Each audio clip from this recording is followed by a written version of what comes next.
Somaliland হচ্ছে পৃথিবীর সবচেয়ে নিরাপদ দেশ, যেখানে আজান দিলে দোকান খোলা রেখে মানুষজন নামাজ পড়তে যায়, চুরি হবে না, হাত কাটা পড়বে। আপনি তো একজন মুসলিম ব্যবসায়ী, সেই জায়গা থেকে আপনার কাছে কি মনে হয় যে বিশ্বের যে বিজনেস যে ফিল্ডটা আছে এখানে মুসলিমরা ভালো না করার কারণ কি হতে পারে, কি মনে করেন? খারাপ লোকদের সিন্ডিকেট আছে, ভালো লোকজনের সিন্ডিকেট নাই। ৭১ যুদ্ধ হয়েছে এবং ভারত আর পাকিস্তানকে নিয়ে আমরা এখনও ঘৃণা ছড়াই, কারো কারো মমি পাই, অনেকের অনেক রকম অনুভূতি হয়। বাট জাপানিজরা সো প্রফেশনাল, তারা একজন আমেরিকানকে হায়ার করলো যার কাছে তারা শিক্ষাটা শিখতে পারবে। তাহলে এই কাগজের নোটের মালিকানা, ছাপানোর মালিকানা কাদের হাতে? State bank of America. এটা কি একটা প্রাইভেট ব্যাংক না রাষ্ট্রীয় আমেরিকান সরকারের bank? Private bank. Private bank এটা কোন ফ্যামিলির আন্ডারে আছে? উনি সকালে মানে খলিফা আমির মুবারকের তরফ থেকে উনি ভাতা পেতেন। এটা কয়েক কোটি টাকা, আমাদের সম্ভবত 3 থেকে 5 কোটি এরকম হবে, এক্স্যাক্টলি না, এটা একটু জেনে নেওয়া দরকার। বাট কোটি টাকা উনি সকালে পাইছেন, বিকেলে ওনার খাওয়ার টাকা নেই। কেন নাই? সব দান করে দিয়ে বসে আছে। আমার পকেটে টাকা থাকলে না আমি দান করতে পারবো। ইংল্যান্ডের রানীর মাথায় যে হীরা, এটা কার? এটা কাদের? ইন্ডিয়া থেকে প্রফেশনে একটু টেস্ট করছেন যে এটা কেমন হয়, তারপরে আপনি আপনারটা খুঁজে পেয়েছেন।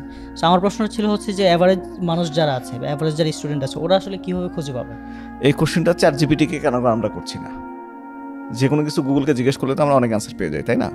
আচ্ছা, তো সাম্যতার কথা যদি বলো তাহলে গত 10,000 বছরের ইতিহাসে একটা সভ্যতাতে সাম্যতা আসছিল, ইসলামিক সভ্যতাতে, যেখানে জাকাত দেওয়ার মতো, ভিক্ষা দেওয়ার মতো বা জাকাত দেওয়ার মতো লোক খুঁজে পাওয়া যায় না। মানুষ রাস্তায় দাঁড়ায় থাকতো মেহমান পাবে কিনা। মুসলিমরা তো ভারতবর্ষে গণহত্যা চালায় নাই, যুদ্ধের সময় যুদ্ধ করছে, বাকি সময় সবারকে স্বাধীনতা দিচ্ছে। প্রথমে বলবে, অভিযোগ করবে যে না আসা যাবে না, এটা আমাদের জায়গা। তারপর যখন মানবে না তখন কি করবে? ছেলে লোকজন হাতে অস্ত্র তুলে নেবে। সোমালিয়ান জলদস্যুরা একজাক্টলি এটাই করছে।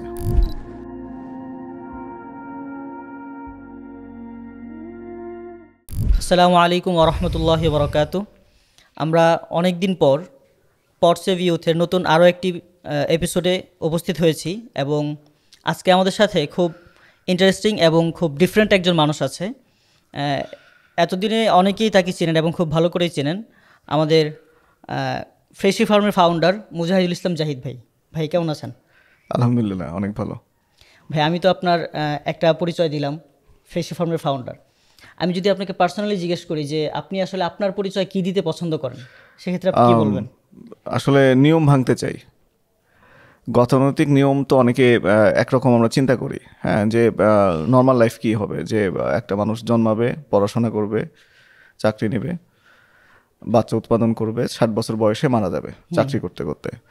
এর বাইরে আসলে ডিফারেন্ট কি করা যায়? আমি আসলে মনে প্রাণে বিশ্বাস করি যে প্রত্যেকটা মানুষই একটা ইন্ডিভিজুয়াল, প্রত্যেকটা ইন্ডিভিজুয়াল একটা স্পেশালিস্ট বা একটা বিশেষ। আমরা তো আশরাফুল মাখলুকাত, তো আশরাফুল মাখলুকাতের জায়গা থেকে আমরা যদি চিন্তা করি সেক্ষেত্রে আসলে আমাদের স্পেশাল কিছু রেসপন্সিবিলিটিও থাকে।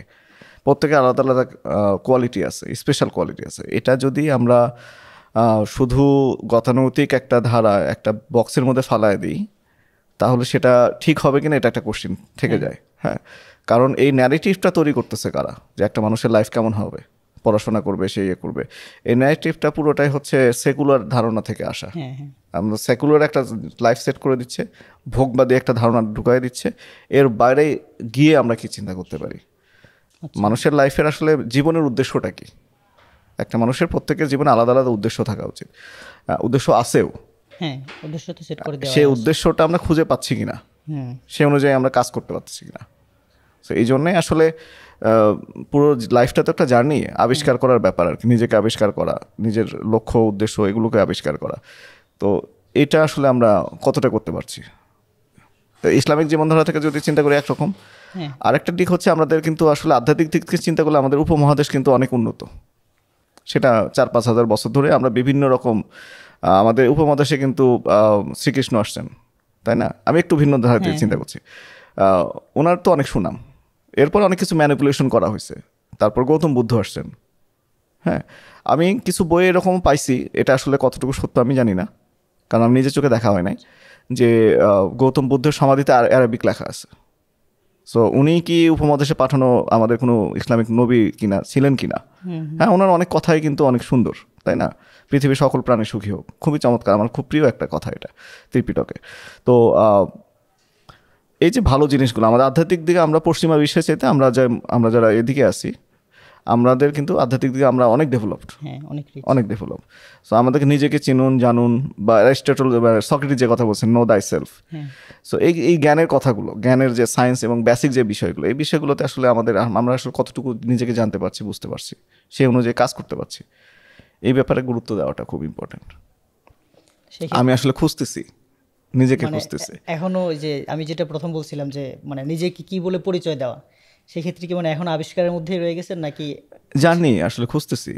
তাহলে এখন আমি মানে তারপর হচ্ছে আপনার কাছে জানতে চাইবো যে মানুষ ধরেন বিশেষ করে প্রফেশন হিসেবে আমাদের দেশের মধ্যে যেসব ইয়ং ছেলেরা আছে, ওরা কেউ হয়তো আপনার ধরেন বিসিএস এর দিকে যায়, কেউ হয়তো হায়ার স্টাডির জন্য বিদেশে যায়, কেউ আবার রিসেন্টলি বা এখন তো বিজনেসের দিকে বা এন্টারপ্রেনার হওয়ার দিকে মানুষ অনেক ঝুঁকতেছে। সেই ক্ষেত্রে আসলে মানে আপনার কাছে কি মনে হয়, আপনার তো একটা প্রফেশন আছে, বাকি এটার বাইরে যদি মানে কেউ যদি আপনার কাছে অ্যাডভাইস চায় যে আসলে কি করা উচিত মানুষের, সেক্ষেত্রে আপনি আসলে কি বলবেন? খুব প্রিয় একটা ছোট ভাই আশিক, ও নিউ ইয়র্কে আছে, পড়াশোনা করতে গেছে। ও একটা ধারণা দিয়েছিল, যে ধারণাটা আমার কাছে অনেক পজিটিভ এবং চমৎকার মনে হয়েছে। সেটা হচ্ছে যে আমরা তো আসলে সুন্নত মুসলিম হিসেবে আমরা তো সুন্নত পালন করতে চাই, নবীজির সুন্নত যেগুলো আছে সেগুলো পালন করতে চাই। সো সারা দুনিয়াতে নবীজির সবচেয়ে কাছে, নবীজির নিজের হাতে ট্রেন করা লোকজন কারা? সাহাবীরা। তো নবীর নিজের হাতে ট্রেন করা লোকজন যারা, মানে সাহাবীরা যারা ছিলেন, তারা তো সবচেয়ে ভালোভাবে সুন্নত পালন করতে পারছেন। আমরা তো 1400 বছর পরে এসে বিভিন্ন মাযহাব বিভিন্ন রকমভাবে কিছুটা আমরা নিজেরা অনেক সময় কনফিউজ থাকি আর কি বিভিন্ন বিষয়ে, রিয়েলিটি যেটা। তো নবীজির সুন্নত সাহাবীরাই সবচেয়ে ভালোভাবে পালন করছেন। আমরা যদি নবীজির সুন্নত পালন করতে চাই, তাহলে আমার ক্যারেক্টারের সাথে যে সাহাবীর মেলে, বা আমি যে সাহাবীকে সবচেয়ে ভালো পছন্দ করি, উনি যেভাবে জীবনকে দেখছেন, আমাদের সেরকম হওয়া উচিত। তাহলে আমাদের সুন্নত পালন করা সহজ হবে। এটা একটা অ্যাঙ্গেল, একটা দিকে চিন্তা করলাম। আমি যদি ব্যবসায়ী হতে চাই, তাহলে ওসমান অথবা আমি ইবনে আউফের ওনার মতো হব, ওনার মতো হব। তো যদি আমি একাডেমিশিয়ান হতে চাই, তাহলে আবু হুরায়রার মতো হব।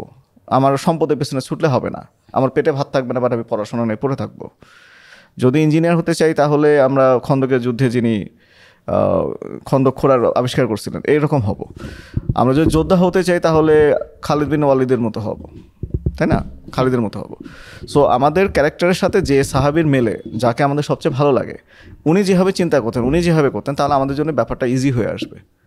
এখন কারোর জন্য, কারো লাইফে হচ্ছে বিশেষ দেওয়াটাই সবচেয়ে বড় সফলতা। এটা ভালো না মন্দ সেটা আমরা কেন জাজ করব, তাই না? ওর জন্য ওটা সফলতা। দেখার বিষয় সে হালাল উপার্জন করছে কিনা, বিশেষ দেওয়ার পর সে ঘুষ খাচ্ছে কিনা, আসলে সে প্রশাসনে থেকে বা মানে যে প্রফেশনে যাচ্ছে বিশেষ দেওয়ার পরে, ফরেন অ্যাফেয়ার্সে যাক আর হচ্ছে টিচিংয়ে যাক, যেটাতে যাক, সে সৎভাবে সেই কাজটা করছে কিনা। যদি ব্যবসা করে থাকে, তাহলে সে ব্যবসাটা সৎভাবে করছে কিনা। বেসিকটা হচ্ছে হালালভাবে সে করছে কিনা, শরীরের মধ্যে থেকে করছে কিনা। বাট প্রত্যেকের স্বাধীনতা আছে, প্রত্যেকের জ্ঞান বুদ্ধি অভিজ্ঞতা ডিফারেন্ট চয়েস। প্রত্যেকের জন্য সাকসেসের সংজ্ঞাও আলাদা। বিসিএস নিয়ে কেউ সাকসেস পাচ্ছে, বিসিএস পাওয়ার পরে সেটা ছেড়ে দিয়ে অন্য কিছু করে কেউ মনে করছে আমি সাকসেসফুল।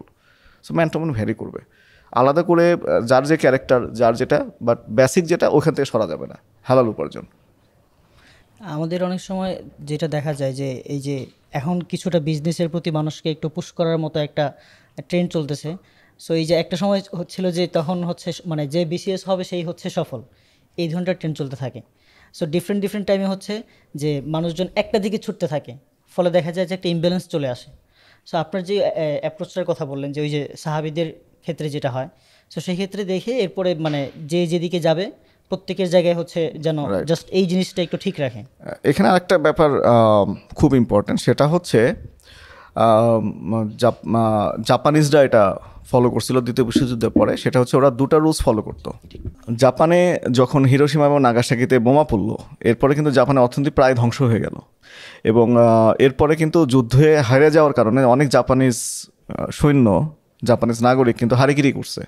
মানে হারিকিরি ব্যাপারটা কি, সামুরাই পেটের মধ্যে দিয়ে পেট ফেটে ফেলা, মানে পেটের মধ্যে পুরোটা ঢেকে ফেলা, একপাশে চিরে ফেলা, পুরোটা ভুঁড়ি বের হয়ে চলে আসে। তো ওরা অসম্মানিত বোধ করছে যে আমরা হেরে গেলাম। কাদের কাছে হেরে গেছি? আমেরিকানদের কাছে হেরে গেছি। মনের উপর পাথর ঠেলে ওরা 47 সনে একটা কাজ করছিল। ওদের দেশের লিডাররা দেখলো যে আমাদের দেশের জনগণ খুবই হতাশ, দেশকে আবার পুনর্গঠন করতে গেলে প্রথমে এদেরকে হতাশ আত্মবিশ্বাসী করতে হবে। ওরা তখন একজন মনস্তত্ত্ববিদ হায়ার করলেন, ডক্টর ডেমিয়েন নামে একজন, যিনি একজন আমেরিকান।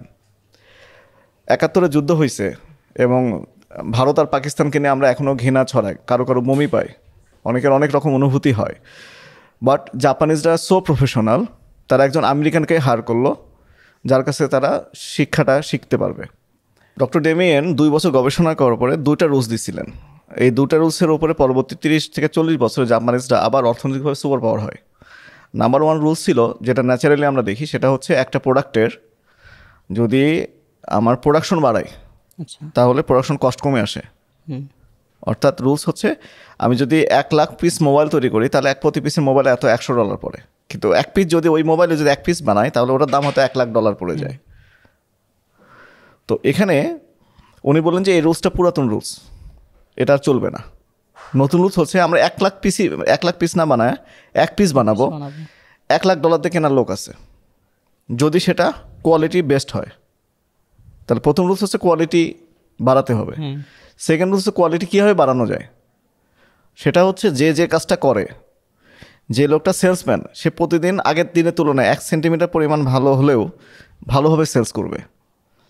যে ব্যাটারি তৈরি করে টয়োটা কোম্পানির, সে আগের দিনে চাইতে আরেকটু ভালোভাবে ব্যাটারি তৈরি করবে। যে টয়োটা কোম্পানি পিস্টন বানায়, সে আগের দিনে চাইতে আরও ভালোভাবে 1 সেন্টিমিটার পরিমাণ প্রত্যেকে যার যার জায়গা থেকে এগিয়ে বেস্ট হবে। সব কাজ করবে না, যে যেটা কাজ করবে সেটাতে সে বেস্ট হবে। এবং স্যার আর্থার কোনান ডয়েলের বইয়ের প্রথম যে চ্যাপ্টার, বাস্কারভিলে হাউন্ড সম্মত বইটার নাম, অনেক আগে পড়ছি, তো ওটাতে প্রথম যে প্যারা ছিল ওই প্যারাতে কিন্তু একটা রুলস বলা ছিল, এটা সায়েন্সের মতো, বই থেকে আমি কি শিখতে পারি। সেটা হচ্ছে যে শার্লক হোমসকে যদি বলা হয় সৌরজগতে গ্রহ কয়টা, ও বলতে পারবে না। যদি বলা হয় যে পৃথিবীর গ্রহ কয়টা, ও কনফিউজড হয়ে যাবে। চাঁদ আরও একটা আছে কি না, মঙ্গলের গ্রহ কয়টা, 2টা, বলতে পারবে না। কিন্তু ওকে যদি একটা ছাই দেখানো হয়, সিগারেটের ছাই দেখানো হয়, ও বলতে পারবে এটা শ্বেতাঙ্গ খাইছে না কৃষ্ণাঙ্গ খাইছে, সে মেয়ে না ছেলে, কতক্ষণ আগে খাইছে, খাওয়ার সময় সে মানসিকভাবে অস্থির ছিল না স্থির ছিল, হ্যাঁ, তার মন খারাপ ছিল না মন ভালো ছিল, সে হাসি দিচ্ছিল না কি হাসি দিচ্ছিল না, পুঙ্খানুপুঙ্খভাবে সে এটা স্থিরভাবে বলে দিতে পারতো। অর্থাৎ এখানে শেখার বিষয় যেটা, সেটা হচ্ছে আমরা যে কাজটা করি, আমাদের সৌরজগতের গ্রহ কয়টা, এটা জেনে আমার এই চশমা তৈরিতে কোনো লাভ নাই। আমাকে জানতে হবে চশমার লেন্সের বেস্ট লেন্স আমি কীভাবে বানাতে পারি। আমার সাবজেক্টে আমি বেস্ট হব, বাকি দুনিয়ার সব কিছু বিষয় আমাকে শেখার দরকার নাই। হ্যাঁ, আমাদের মাথা খুব ইম্পর্টেন্ট একটা, আমাদের মাথাটা একটা ড্রয়িং রুমের মতো। এর মধ্যে আমি আবর্জনা রাখবো, অপ্রয়োজনীয় জিনিসপত্র নিয়ে এসে রাখবো, নাকি ড্রয়িং রুমকে আমি সুন্দরভাবে সাজাবো আমার পছন্দের জিনিস দিয়ে, আমার দরকারি জিনিস দিয়ে, সে ডিসিশনটা আমি নিব। সো ফ্যাক্ট হচ্ছে আমি যে কাজটা করব সেই কাজটা বেস্ট হব। বেস্ট হওয়ার উপায় কি? ক্রমাগতভাবে ডেভেলপমেন্টের চেষ্টা করে যাওয়া। সিঙ্গেল ফোকাস খুব ইম্পর্ট্যান্ট। যদি সাদা কাঁচ আমরা রাখি তাহলে কিন্তু সেটাতে আগুন ধরানো সম্ভব না। আর্কিমিডিস যখন শত্রু জাহাজে উঠছিলেন পার্শ্বিকদের, উনি সাথে একটা কাঁচ নিয়ে উঠছিলেন, শুধু আতস কাঁচ, জাহাজে আগুন ধরাই দিছিল। হ্যাঁ, যদি ওনাকে ওখানে মেরে ফেলা হয়, বাট তার আগে উনি ওনার কাজ ছেড়ে ফেলছেন। সো এই যে সিগন্যালগুলো, সায়েন্সগুলো, অনেক কিছু একসাথে করতে চাওয়ার মানে যে অনেক কিছু করে ফেলতে, ফোকাস, আমাদের নিউরন সেলটা, আমাদের যে বুদ্ধিটা আছে, আমাদের যে মেধা আছে, মেধাটাকে এক বিন্দু, আমি একটা লক্ষ্য নির্ধারণ করব, ওই লক্ষ্যে এমনভাবে ফোকাস করবো, আমার নিউরন সেলের প্রত্যেকটা দিককে ওই একটা জায়গায় আমি ফোকাস করব, একটা কাজ করব। হ্যাঁ, ওটাতে বেস্ট হব, ওটা নিয়ে আমি 5 বছর 10 বছর কাজ করব, বেস্ট হব, তারপরে আমি অন্য সাবজেক্টে যাব বা ওটাকেই আরও ডিপ ডাউন করব। আমাদের দেশে দেখা যায় যে পত্রিকাগুলো কি করে, আমরা দেখি যে পরিমণির কি হয়েছে এটা নিয়ে নিউজ। হ্যাঁ, এবং অনেকে দেখা যাচ্ছে একজন এক সাবজেক্ট নিয়ে কাজ করতেছে। সকালে একটা স্ট্যাটাস, দুপুরে একটা স্ট্যাটাস, ফেসবুকে কি হচ্ছে, ট্রেন্ডে গা ভাসানো, স্ক্রল করতে করতে অস্থির। স্ক্রলের মধ্যে আমরা যে কোত্থেকে শুরু করি, হয়তো ইউটিউবে একটা টিউটোরিয়াল দেখা শুরু করি, 1.5 ঘন্টা পর টের পাই যে না, আমি হয়তো মালায়ালাম মুভির একটা সং দেখতেছি। রিয়েলিটি এরকমই হয়। সো এই যে ফোকাসটা ডাইভার্ট হয়ে যাওয়া, নিজের ডোমেন সেট করা এবং ডোমেনে বেস্ট হওয়া, এটা খুব ইম্পর্ট্যান্ট সাকসেসের জন্য। আচ্ছা, এখন হচ্ছে ধরেন আপনার মানে যখন আমি বুঝতে পারবো যে এইটা হচ্ছে আমার সেক্টর, তখন হচ্ছে ওইটার মধ্যে আমি সর্বোচ্চ ফোকাস দিতে পারবো। কিন্তু এখন আমাদের অবস্থাটা হচ্ছে আসলে এরকম হয়ে গেছে যে ধরেন মানে কেউ একজন সিজিপিএ 4/4 নিয়ে বসে আছে, মানে এবং তার ধরেন অনার্স শেষ, এই ধরনের একটা মানে অবস্থায় সে যাচ্ছে বা এমন একটা সময়ে সে আছে, অথচ এখনও সে মানে আবিষ্কারই করতে পারে নাই। মানে আপনি এতক্ষণ যেটা বললেন সেটা হচ্ছে যে আমি যখন বুঝবো যে এটা আমার সেক্টর, ওইটার মধ্যে আমি গ্র্যাজুয়ালি ওইটার মধ্যে মানে ভালো করতে থাকবো, ওইটার মধ্যে আমার সমস্ত ফোকাস দেবো। কিন্তু এখনও বুঝতেই পারতেছে না যে ক্যারিয়ারে আসলে আমার কী হওয়া উচিত। তো এখন আমি আসলে জানতে চাইতেছি যে মানুষজন আসলে বা স্টুডেন্ট যারা আছে ওরা আসলে ঠিক করবে কিভাবে যে এইটা হচ্ছে আমার প্রফেশন বা এইখানে আমি যাইতে পারি, এইখানে গেলে আমি বেস্ট। আচ্ছা, আমি তো ঢাবি ড্রপ আউট, তাই না? 2005-এ ছেড়ে দিছি। এরপর 9 মাস পর্যন্ত আমি চিন্তা করছি যে আমি আসলে কী করব, আচ্ছা আমার কি করা উচিত। এই সময়টাতে আমি ট্রাক ড্রাইভারে হেল্পারের কাজ করছি, গার্মেন্টসে হেল্পারের কাজ করছি, শিপে কাজ করছি, চিটাং কাস্টমস হাউজে কাজ করছি, সিএনএফ এজেন্টের ঘুষ দেওয়া দিয়ে কাজ, মার্চেন্টেজের সাথে কাজ করছি, জাস্ট টেস্টটা বোঝার জন্যে যে এই লাইফটা কেমন। হ্যাঁ, এবং লাইফ গোজ অন, একটা থেকে আরেকটাতে যায়, আরেকটাতে আরেকটা যায়। আমি দেখলাম যে আমার আর্নিংস করা দরকার, ইনকাম দরকার, আমি ব্লগিংয়ে চলে আসলাম। কিন্তু এই প্রশ্নটা সবসময় করছি, যেমন অনেকে বলে যে আফ্রিকায় কেন, মানে আমার আফ্রিকা নিয়ে আগ্রহটা কোত্থেকে আসলো। আমি আসলে অনেক আফ্রিকা নিয়ে বিভিন্নভাবে আমার ইন্টারেস্ট ছিল, টারজান নিয়ে পড়ছি, তারপর উইলবার স্মিথের বইগুলো, আফ্রিকার অ্যালান কোয়াটারমেইনে যে বইগুলো আছে, এই বইগুলো থেকে একটা ইন্টারেস্ট জন্মাইছে, রহস্যজনক একটা জায়গায়। হ্যাঁ, রহস্য, মানুষ, অ্যাডভেঞ্চার, আমি একটু অ্যাডভেঞ্চার প্রিয়। সো এগুলো থেকে একটা ইন্টারেস্ট ছিল। বাট 2012-13 সালের দিকে আমি আসলে দেখা শুরু করলাম যে আসলে দুনিয়ার কোথায় গিয়ে থাকলে ভালো থাকা যাবে, সবচেয়ে ভালো সুযোগ পাওয়া যাবে। তো গতানুগতিক সবাই বলতেছে যে নিউজিল্যান্ডে গিয়ে ভালো থাকা যাবে, খুব ভালো দেশ, সুন্দর আবহাওয়া। কেউ বলতেছে নরওয়ে, কেউ বলতেছে আমেরিকা, কেউ বলতেছে কানাডা। একজন ব্লগার উনি বললেন, উনি একটু ডিফারেন্ট টাইপ কথা বললেন, যে কারো যদি কেউ যদি নোম্যাডিক হয়, অর্থাৎ অনলাইন থেকে কারো যদি রিমোট জব অপশন থাকে, কারো যদি $3,000 মান্থলি ইনকাম থাকে, তাহলে তার আসলে আমেরিকা, কানাডা বা এরকম উন্নত দেশে না গিয়ে তারা যাওয়া উচিত থার্ড ওয়ার্ল্ডের সেকেন্ড টায়ার কোনো সিটিতে।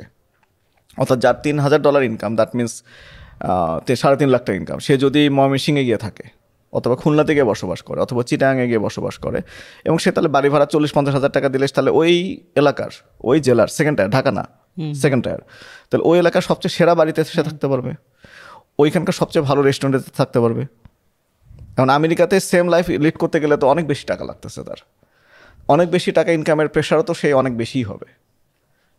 হ্যাঁ, তো $3,000-3,500 সে একটা সেকেন্ড টায়ার সিটিতে খুব রাজার হয়ে থাকতে পারবে। তখন আসলে সেকেন্ড অপশনগুলো আমি ঘাটা শুরু করি।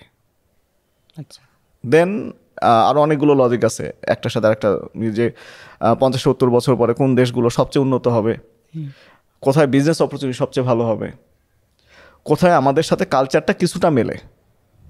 হ্যাঁ, পরিবারতন্ত্র আছে, ফ্যামিলি কানেকশনগুলো আছে, নিজে কি ওখানে গিয়ে যেন পরিপূর্ণ আবার চেঞ্জ করে ফেলতে না হয়। পুরোপুরি চেঞ্জ করাটা মানে একটি কালচার চেঞ্জ করার এমনিতে একটা শখ।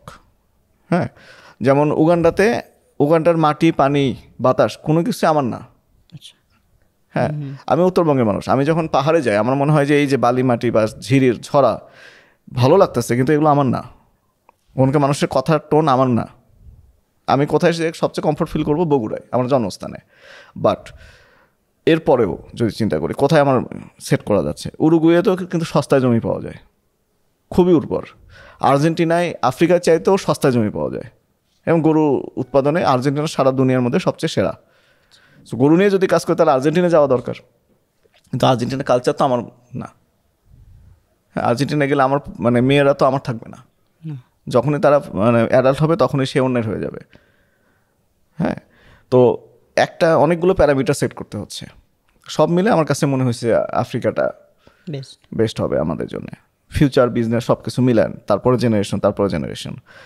আর একটা বিষয় সেটা হচ্ছে খুব ভালোভাবে ফলো করা উচিত। পৃথিবীর সবচেয়ে পুরাতন সভ্যতাগুলোর মধ্যে অন্যতম বড় সভ্যতা হচ্ছে চাইনিজরা, তাই না? চায়নাতে কিন্তু বাইরে থেকে খুব কম দেশি গিয়ে দখল করতে পারছে, ওরা ওদের মতো আইসোলেটেড। কিন্তু সারা দুনিয়ার যদি জনসংখ্যা ধরি তার 1/4 তো চায়নাই।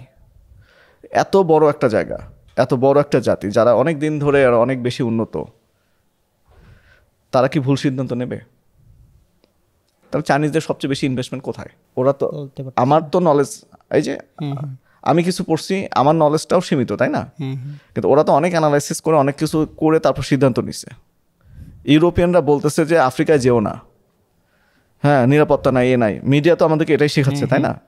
এই যে পডকাস্ট শুরুর আগে আমরা যেটা বলছিলাম যে সারা দুনিয়ার মধ্যে সবচেয়ে সেফ জায়গা কোনটা?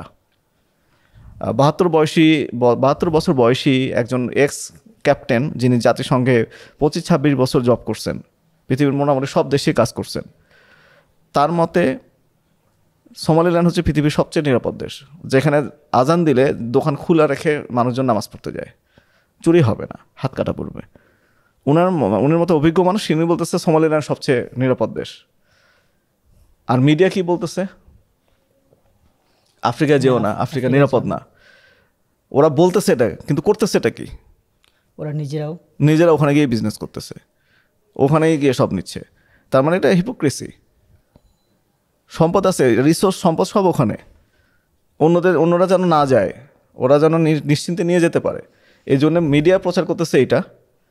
আর ওইখানে ওরা অস্ত্র পাঠাচ্ছে, গোত্রে গোত্রে ঝামেলা লাগাচ্ছে, আর ওরা ওদের সুবিধা মতো চুক্তি করে ওদের সম্পদগুলো নিয়ে চলে যাচ্ছে, চুরি করতেছে।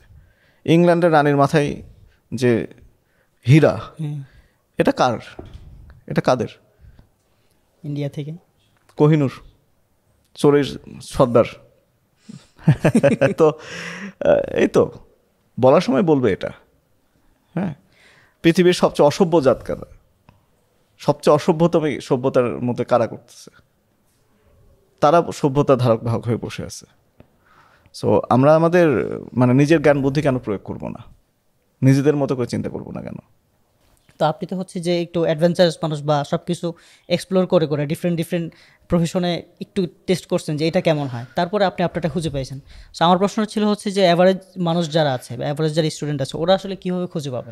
এই কোশ্চেনটা চ্যাটজিপিটিকে কেন আমরা করছি না? যে কোনো কিছু গুগলকে জিজ্ঞেস করলে তো আমরা অনেক অ্যান্সার পেয়ে যাই, তাই না? আচ্ছা, তো এটা করলে ওইখান থেকে একটা ধারণা পাওয়া যাবে। তারপরে আমরা একটা কথা বলি, আমি তো আমার মতো করে খোঁজাখুঁজি করছি, করে একটা জায়গায় এসে ফিক্স হয়েছি। এরপরে আমাদের তানিম তানিম আমাকে একটা জিনিস দেখালো, সেটা হচ্ছে 2.5 বছর আগে তানিমের সাথে যখন পরিচয় হলো, ও আমাকে একটা মেথডের কথা বলো, মেয়ারবিক্স 3। মেয়ারবিক্স 3 1965 সালে এটা করা সাইকোলজিক্যাল টেস্ট। আমাদের প্রত্যেকের পার্সোনালিটিতে 16 ধরনের পার্সোনালিটি আছে। আমার পার্সোনালি যেরকম, এটা যে কোনো একটা প্যাটার্নের মধ্যে পড়বে, এরকম 16টা প্যাটার্ন আছে।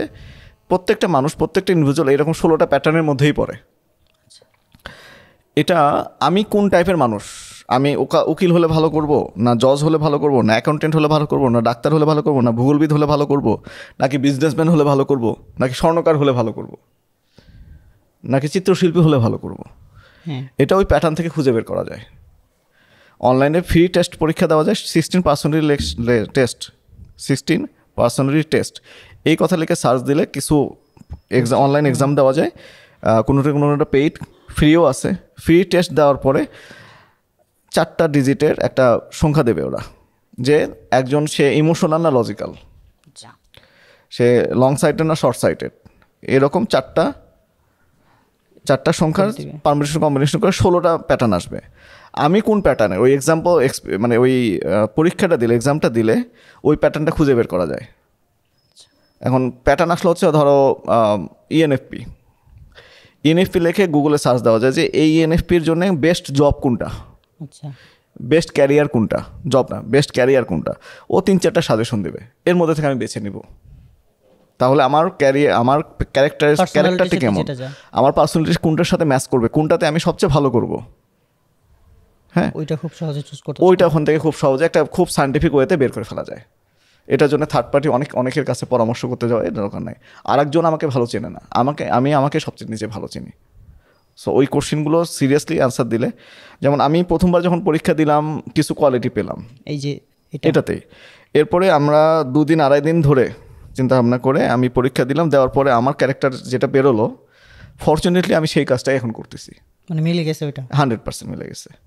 ওখানে যেটা আসছে সেটা হচ্ছে আমি সবচেয়ে ভালো করবো ফান্ড রেজার হিসেবে। So I'm doing the fundraising. Last 3 years I have $2 million fundraise করছি।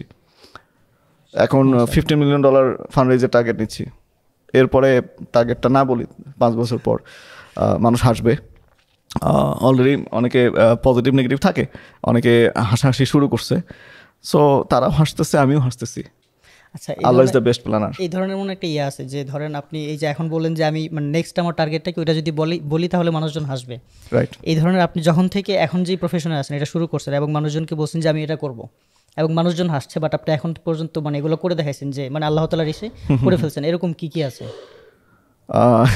এটা কি বলা যায়? আচ্ছা, না বলা যায় না, এটা তো আসলে আমাকে যারা 4-5 বছর ধরে ফলো করে তারা তো দেখতেছে যে আমি আসলে অ্যাডভান্স প্ল্যান বলে দিই। কেউ কেউ বলে, কারো করে এরকম কথা যে ভাই প্ল্যান বলা যাবে না।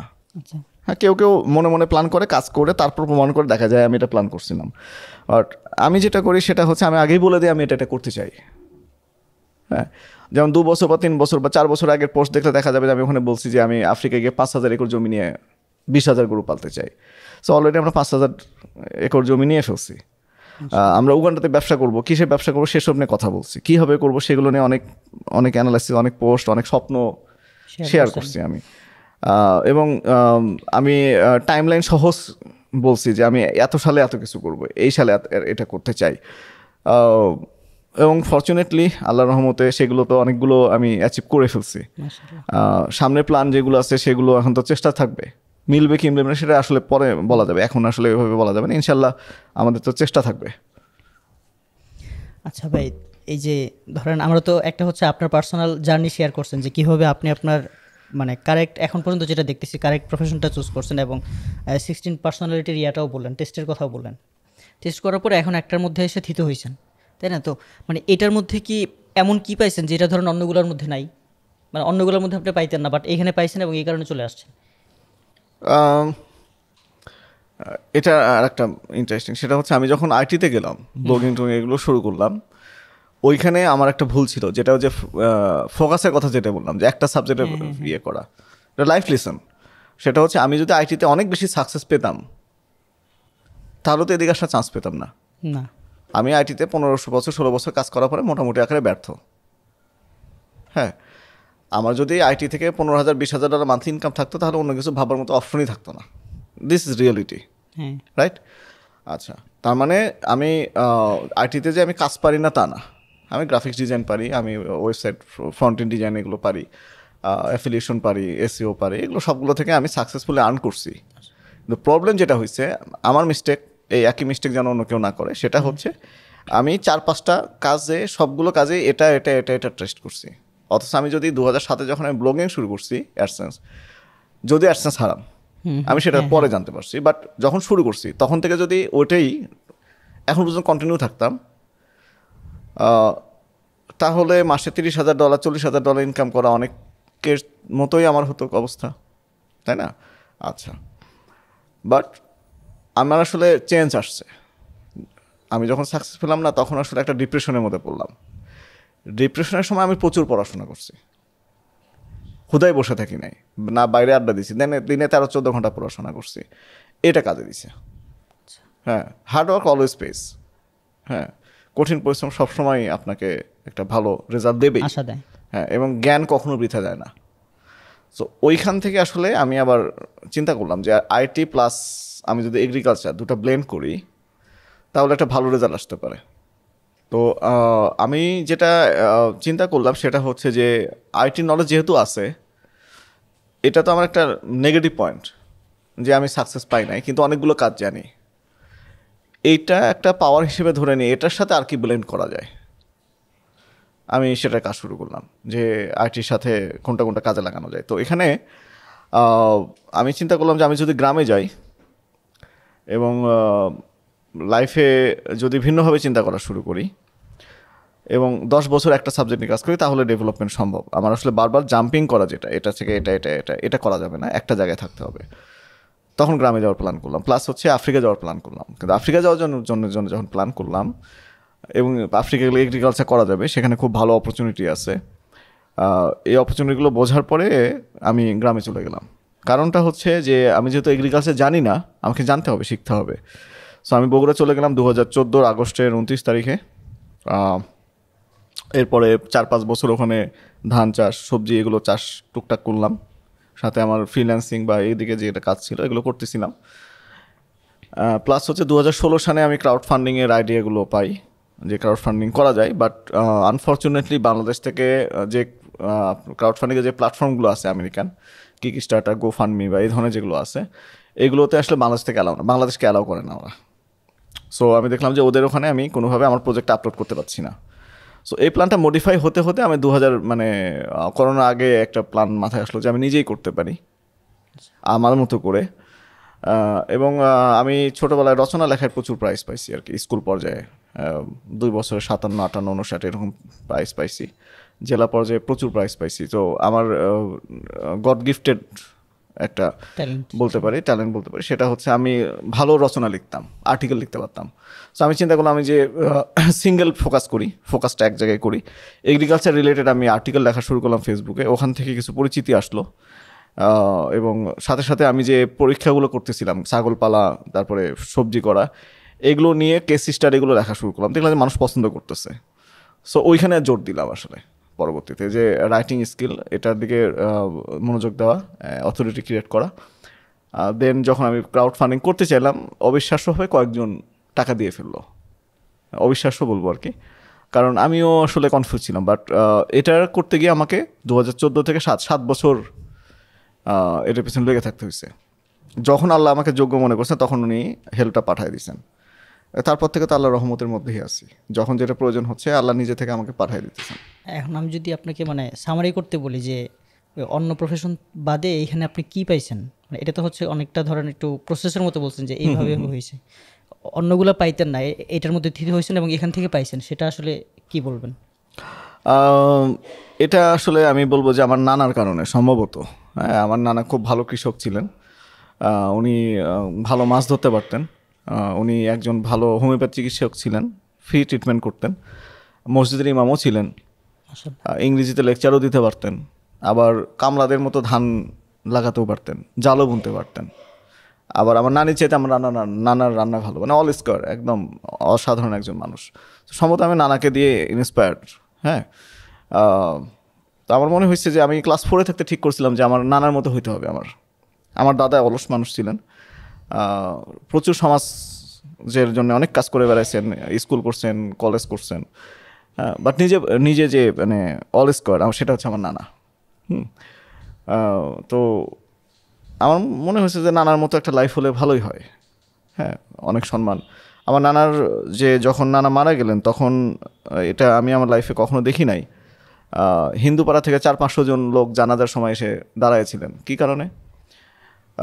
নানা ওদের প্রচুর চিকিৎসা করতেন, যে যখন বিপদে আপদে পড়তেন হেল্প করতেন। আমি নানার জানাজাতে এই 400-500 জন মানে পুরো হিন্দু পাড়া এসে দাঁড়াইছিলেন, মানে আমরা জানাজা নামাজ পড়ছি বা তারাও এক পাশে দাঁড়ায় আছে। সো এরকম সম্মান পাওয়াটা তো একটা মানুষের জীবনে অনেক বড় একটা অর্জন। তো ভালো কাজ করতে হবে। আর কৃষিকাজ হচ্ছে অনেক অন্যতম একটা নবল জব। হ্যাঁ, যে লোকটা আজকে সন্ধ্যায় মারা যাবে তাকেও আজকে খেতে হবে। হ্যাঁ, এখানে প্রফিট কম, কৃষিকাজে প্রফিট কম, বাংলাদেশে কনসিডারেশন প্রফিট কম, বাট অনেক সম্মানের একটা ব্যাপার এখানে আছে। এবং এখন যেটা হচ্ছে সেটা হচ্ছে যে আমাদের ফসলে অনেক ভেজাল, খাবারে অনেক ভেজাল। ভালো পণ্য উৎপাদন করা, মানুষকে ভালো সার্ভিস দেয়া, যে আমার যে স্কিল সেট আছে এই স্কিল সেট দিয়ে আমি ম্যাক্সিমাম কোন কাজটা করতে পারবো, ইম্প্যাক্টফুল কাজ, ইম্প্যাক্ট ফেলার একটা ব্যাপার আছে। ইম্প্যাক্ট ফেলাটা সেটা হচ্ছে যে আমি যদি আইটিতে সফল হই তাহলে হয়তো 400-500 জন নিয়ে একটা অফিস হবে উত্তরাতে অথবা পূর্বাঞ্চলে, এই তো না। আমি যদি গ্রামে যাই, আফ্রিকায় যাই, যেমন এখন আমরা আফ্রিকাতে আছি, এখন কি ঘটবে? এখন আমাদের ডিরেক্টলি আমাদের সাথে 500 জন শ্রমিক কাজ করবেন, 500টা ফ্যামিলি কাজ করতেছে। বাংলাদেশে এখন প্রায় 60-65 জন আমাদের টিমে।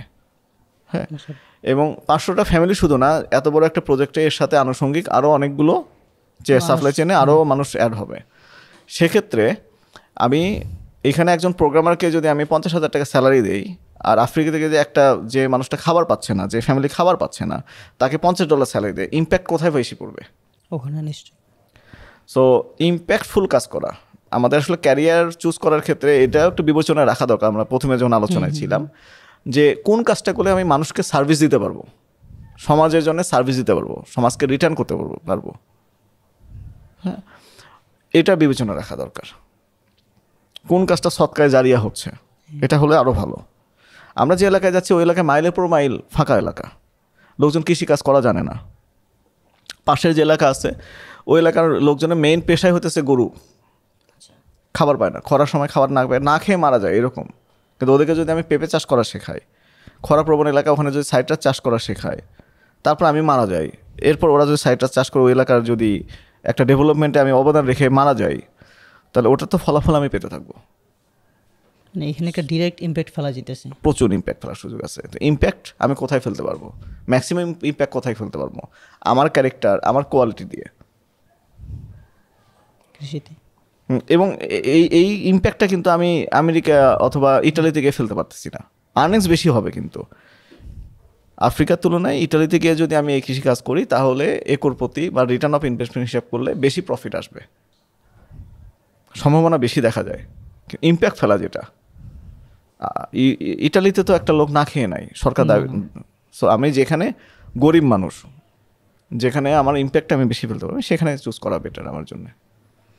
আরেকটা বিষয় হচ্ছে যে আপনার যেহেতু কাজটা সরাসরি হচ্ছে একদম প্রকৃতির সাথে, হ্যাঁ, মাটি, গাছ, পানি এইসবের সাথে, সেই সব ক্ষেত্রে ধরেন আপনার মানসিক প্রশান্তির কথা যদি বলি, আরেকটা বিষয় হচ্ছে যে একটা হচ্ছে যে স্বাভাবিকভাবে ধরেন কৃষিকাজ করা, বাট আপনি যেহেতু মুসলিম, মানে আপনার এই যে মুসলিম হওয়া বা আপনার ইসলাম ধর্মে, এইটা কি কোনোভাবে আপনার এই কাজের মধ্যে মানে ইয়া করছে কিনা, উৎসাহ দিছে কিনা, ইন্সপায়ার করছে কিনা, বা সেটা কিভাবে করছে? আচ্ছা, আপনি কিভাবে দেখছেন? আমরা তো মানে একটা বিষয় জানি যে বিবি আয়েশা, নবীজির ওফাতের পর বিবি আয়েশা, বা নবীজির ঘরে অথবা নবীজির ওফাতের পরেও যখন মানে আমির মুয়াবিয়ার সময় খলিফা, মানে বিকেলবেলা বিবি আয়েশার ঘরে ইফতার করার মতো খেজুর থাকতো না। উনি কি গরিব ছিলেন? বছরে ওনার ইনকাম কত ছিল এটা কি জানা আছে? না, এটা ডিরেক্ট জানা নাই। আমার ধারণা মানে এক্স্যাক্টলি না, তবে এটা কয়েক কোটি এখনকার হিসেবে। উনি কোটিপতি ছিলেন। উনি সকালে মানে খলিফা আমির মুয়াবিয়ার তরফ থেকে উনি ভাতা পেতেন, এটা কয়েক কোটি টাকা। আমার সম্ভবত 3 থেকে 5 কোটি এরকম হবে, এক্স্যাক্টলি না, এটা একটু জেনে নেওয়া দরকার।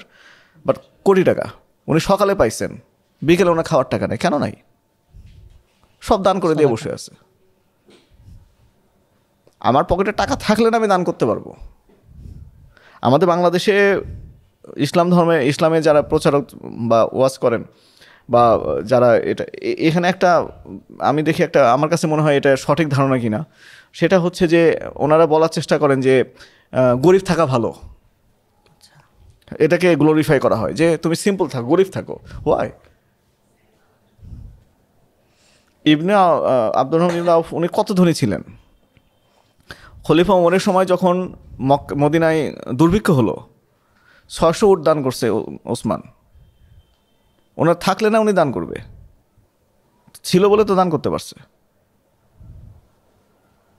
খলিফা হারুন আর রশিদের সময় জাকাত নিয়ে রাস্তায় রাস্তায় মানুষ খুঁজতো। কেন? তুমি গত 10,000 বছরের ইতিহাস দেখাও, সবচেয়ে সেরা সভ্যতা রোমান সভ্যতা বলা হচ্ছে, গ্রিক সভ্যতা বলা হচ্ছে। ওখানকার সমাজে কি অবস্থা ছিল? ধনী গরিব ছিল কিনা? অন্যায় অবিচার ছিল কিনা? সাম্যাবস্থা চাই, এই কার্ল মার্কসের কথা বলা হয়। রাশিয়া তো কার্ল মার্কসের, লেনিন, এনারা তো ওটাই ইমপ্লিমেন্ট করছেন। আসলে কি সাম্যতা আসছে, নাকি সাইবেরিয়াতে জেলখানা ওপেন করতে হয়েছে ওদের? স্টালিন তো 3 কোটি লোক মারছে বিশ্বযুদ্ধের পরে। কোথায় কী হয়, কেন? সাম্যতা আসার কথা ছিল, তো শান্তি আসার কথা ছিল। সাম্যতা আসছে কি? বাগদাদে কি শান্তি আসছিল, সাম্যতা আসছিল খলিফা হারুন আর রশিদের সময়? জাকাত দেওয়ার লোক খুঁজে পাওয়া যায় না, সবাই ধনী। কে জাকাত দেওয়ার উপযুক্ত লোক নাই। তো সাম্যতার কথা যদি বলো, তাহলে গত 10,000 বছরের ইতিহাসে একটা সভ্যতাতে সাম্যতা আসছিল, ইসলামিক সভ্যতাতে, যেখানে জাকাত দেওয়ার মানে ভিক্ষা দেওয়ার মতো বা জাকাত দেওয়ার মতো লোক খুঁজে পাওয়া যায় না। মানুষ রাস্তায় দাঁড়ায় থাকতো মেহমান পাবে কিনা। আর একটা এক্সাম্পল দেখাও যে কোনো সমাজে ছিল। সো এই যে কথাগুলো বলা হয় যে সাম্যতা বা এই ব্যাপারগুলো, তো কোথায়? এটা তো ইমপ্লিমেন্ট করতে গেলে আমাদের উদাহরণেই আসতে হবে। সমাজতন্ত্র বলো, বিভিন্ন যে সমাজবিজ্ঞানীরা বিভিন্ন উদাহরণ দিচ্ছেন। আমি সবাইকে 2টা মুভি দেখার, যদিও এটা ইসলামিক অনুষ্ঠান, বাট অনেকে মুভি দেখেন যারা, তাদেরকে আমি সাজেস্ট করবো 2টা মুভি পরপর দেখতে। একটা হচ্ছে স্পার্টাকাস সিরিজ, তাহলে বোঝা যাবে যে রোমান সভ্যতা, যেটা নিয়ে এত গর্ব করে রোমানরা, সেই রোমান সভ্যতা কতটা ক্রুল ছিল, কতটা অত্যাচার হয়েছে মানুষের উপর। এটা দেখবে। এরপর আরেকটা মুভি মানে আরেকটা সিরিজ দেখবে, টিভি সিরিজ, ওমর সিরিজ, 30 পর্বের ওমরের জীবনের উপর। এটা মরক্কোতে চিত্রায়ন হয়েছে, আমার খুবই প্রিয় একটা সিরিজ। দুটো সিরিজ দেখার পরে সে ডিসিশন নেবে যে আসলে সমাজের মানে দুটো সভ্যতা পাশাপাশি দেখলাম আমি। একটা স্পার্টাকাস দেখলাম, রোমান সভ্যতা, সেখানে কি পরিমাণ ন্যায় নীতি সাম্যতা আইনের শাসন ছিল, ওমরের সময় কি ছিল, তো তারপর ডিসাইড করতে হবে পাশাপাশি।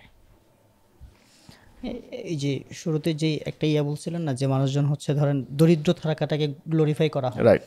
এই জিনিসটা যে ভুল, এটার একটা হচ্ছে এরকম যে কোরআন শরীফের একটা আয়াতে এরকম আছে যে আপনার ওয়ারিজালুল্লাহ তুলহিহিম তিজারতুন ওয়ালা বাইউন আন যিকরিল্লাহ, যে মানে মুমিনদের এক বৈশিষ্ট্য বলা হয়েছে, মুমিনরা হচ্ছে এমন পুরুষ যে সব পুরুষদেরকে তাদের ধরেন তাদের বিজনেস আছে, মানে বলতেছে যে তাদের বিজনেস, তাদের এই যে বেচা কিনা বা এই যে ব্যস্ততাগুলো, এই ব্যস্ততাগুলো তাদেরকে তাদের যে আল্লাহ তাআলার যে স্মরণ এখান থেকে দূরে সরায় দেয় না। মানে তারা বিজনেস করতেছে এবং ব্যবসা করতেছে, সব কিছু করতেছে, কিন্তু এটার কারণে তারা আল্লাহকে ভুলে যাচ্ছে না। এই হচ্ছে আপনার ধরেন মানে গ্লোরিফাই করা বা বলার যে বিষয়টা ছিল। তো এখন মানে যদি এরকম হইতো যে মুমিন বা যারা মুসলিম আছে ওরা মানে দরিদ্র থাকবে, বিজনেস করবে না, তাহলে কিন্তু মানে বিজনেস করা অবস্থায় আল্লাহকে ভুলে যাবে না, এই কথাটাই কিন্তু আসতো না। ডেফিনেটলি। আরেকটা বিষয় হচ্ছে যে সৌদি আরব বা মুসলিম বিশ্বে যে তেল, এটার তেল খনিগুলো মালিক কারা? মুসলিম। নো, এখানে ম্যাক্সিমাম কোম্পানির মালিক হচ্ছে আমেরিকান কোম্পানি, ব্রিটিশ কোম্পানি। আচ্ছা, ওরাই তেল সব কিছু তুলে নিয়ে যাচ্ছে। বিনিময়ে মুসলিমদের সাথে ওরা চুক্তি করে নিচ্ছে যে তোমার এই খনি থেকে আমি বছরে এত ব্যারেল তেল উৎপাদন করব, এটা আমি নিয়ে যাব, এটা বিনিময়ে তোমাকে আমি টাকা দিব। আচ্ছা। তো টাকা দিচ্ছে না, দিচ্ছে বন্ড। যে ঠিক আছে তোমাকে আমি বছরে $300 বিলিয়ন দিব, বন্ড তোমাকে দিয়ে দিচ্ছে। এই বন্ডগুলোর টাকা কোথায় জমা থাকতেছে? ওদের ব্যাংকে। তার টাকা তো তোমার কাছে আসেই নাই, মুসলিমদের কাছে আসেই নাই। হ্যাঁ, তো টাকা যদি এখানে না আসে, টাকা তাহলে ওদের ব্যাংকে আছে। এখন তোমার যা দরকার, তুমি মানে আমার একটা ফেরারি দরকার যেটাতে গোল বসানো আছে, ওই ব্যাংক ওই টাকা পে করবে। এখন কত খরচ করবে একজন মানুষ? মানে সৌদি শেখদের যে পাগলামিগুলো আমরা দেখি, অপচয়, বিভিন্ন মানে অপচয় করে, বিভিন্ন অত্যাধিক দামি জিনিস কেনে, এটার পেছনে কারণ হচ্ছে আমার টাকা সারা বছরে যেটা আমি পাওয়ার কথা সেটা আমি খরচই করতে পারতেছি না। যেটা অর্ডার করতেছি $300 বিলিয়ন পাওয়ার কথা, আমি হয়তো 5 বিলিয়ন, 10 বিলিয়ন, 50 বিলিয়ন খরচ করতে আমাদের অবস্থা খারাপ। বাকিটা তো ওখানে রেখে যাচ্ছে। হ্যাঁ, যে ভদ্রলোকের কথা বললাম যার সাথে মেশার সুযোগ হলো, ওনার ফিনান্সে পিএইচডি করছেন। তো ওনার ফিনান্সে পিএইচডির সাবজেক্ট ছিল হচ্ছে ক্যাশ জরুরি না প্রফিট জরুরি একটা কোম্পানির জন্য। গত 600 বছরের ধারণা ছিল যে একটা বিজনেসে প্রফিট ইম্পর্টেন্ট। হ্যাঁ, ওনার মানে পিএইচডির সাবজেক্টে ছিল যে প্রমাণ করা যে ক্যাশ না প্রফিট কোনটা বেশি ইম্পর্টেন্ট। উনি প্রমাণ করছেন যে ক্যাশ ইম্পর্টেন্ট। তাহলে $300 বিলিয়ন তেল নিয়ে গেল, এর এগেনস্টে আমি ক্যাশ রিসিভ করছি কি? আমি কিন্তু ক্যাশ রিসিভ করি নাই। That means nothing here. So এইভাবে আমাদের যে সম্পদগুলো ছিল, এই সম্পদগুলো মালিকানা আসলে কার হাতে চলে গেছে? ইসলামিক অর্থনীতির মেইন ভিত্তি হচ্ছে যে সম্পদের মূল্য সম্পদের ভিতরে থাকতে হবে। এই কারণে কাগজের নোট ইম্পর্টেন্ট না, মোহর, সোনার মোহরের মধ্যে থাকতে হবে। ওটা পুড়ে গেলেও ওটার একটা দাম থাকবে, কিন্তু কাগজের নোট পুড়ে গেলে তাহলে এই কাগজের নোটের মালিকানা, ছাপানোর মালিকানা কাদের হাতে? State bank of America. এটা কি একটা প্রাইভেট ব্যাংক না রাষ্ট্রীয় আমেরিকান সরকারের bank? Private bank. Private bank এটা কোন ফ্যামিলির আন্ডারে আছে? ডিক ডাউন করো। ইহুদি। সারা বিশ্বের অর্থনীতি কার হাতে? মালিককে ওদের হাতে। কেন এটা হবে? আমার সম্পদের মালিকানা আমার, কিন্তু আমার সম্পদের ওরা চাইলেই মানে $300 বিলিয়ন, $600 ট্রিলিয়ন ছাপায় নিয়ে ইরাক অ্যাটাক করতে পারে, যেটার কারণে সারা পৃথিবীর ইকোনমি ধ্বংস হয়ে যেতে পারে। কিন্তু সোনা উৎপাদন করে দেখাক, ছাপায় দেখাক, এটা পারবে না। সো 1867 সাল বা এরকমের দিকে যখন কাগজি মুদ্রা প্রথম আবিষ্কার হলো, সেই সময় থেকে আমাদের সকল মুসলিমদের সকল ধরনের সম্পদের মালিকানা ওদের হাতে চলে গেল, আমাদের হাতে নাই। তো এই আবিষ্কারগুলো এগুলো তো আমরা করতে পারতেছি না, এগুলো আমাদের সম্পদ আমরা ইউজ করতে পারতেছি না। বাংলাদেশে যদি এটা তেল গ্যাস পাওয়া যায় সেটার জন্য আমাদের বাংলাদেশ সরকার কোনো পরীক্ষা চালায় না, থার্ড পার্টি কোম্পানিকে ডেকে নিয়ে আসতে হয়। আমাদের টেকনোলজি নাই। আমাদের টেকনোলজি থাকলে তো আমাদের পুরো ক্যাশ আমার হাতে থাকতো ফিনান্সের নিয়ম অনুযায়ী। আমার হাতে নাই। ডেভেলপমেন্ট আসবে কোত্থেকে? পসিবল না তো। That's it. আচ্ছা, আমাদের ধরেন কেরিয়ার নিয়ে আমরা শুরুতে কথা বলছিলাম যে কোন ধরনের প্রফেশন আমাদের চুজ করা আসলে উচিত। সেই ক্ষেত্রে একটা তো হচ্ছে বললাম যে কালোজিরা বা মধু এগুলো নিয়ে হচ্ছে মানুষের অনেক ঝোঁক থাকে। আরেকটা বলছিলাম যে মানে যখন যেই ট্রেন্ডটা থাকে, কখনো বিসিএস কখনো বিদেশ যাওয়া ইত্যাদি থাকে। সো আপনার যেই ঝোঁকটা সবসময় একটু বেশি ছিল এবং এখনও আছে, সেটা হচ্ছে ধরেন প্রফেশনের জন্য জাস্ট বিদেশ চলে যাওয়া, যারা স্টুডেন্ট হোক বা নর্মাল হোক বিদেশ চলে যাওয়া। এবং আপনিও বিদেশ গেছেন, আবার যাবেন।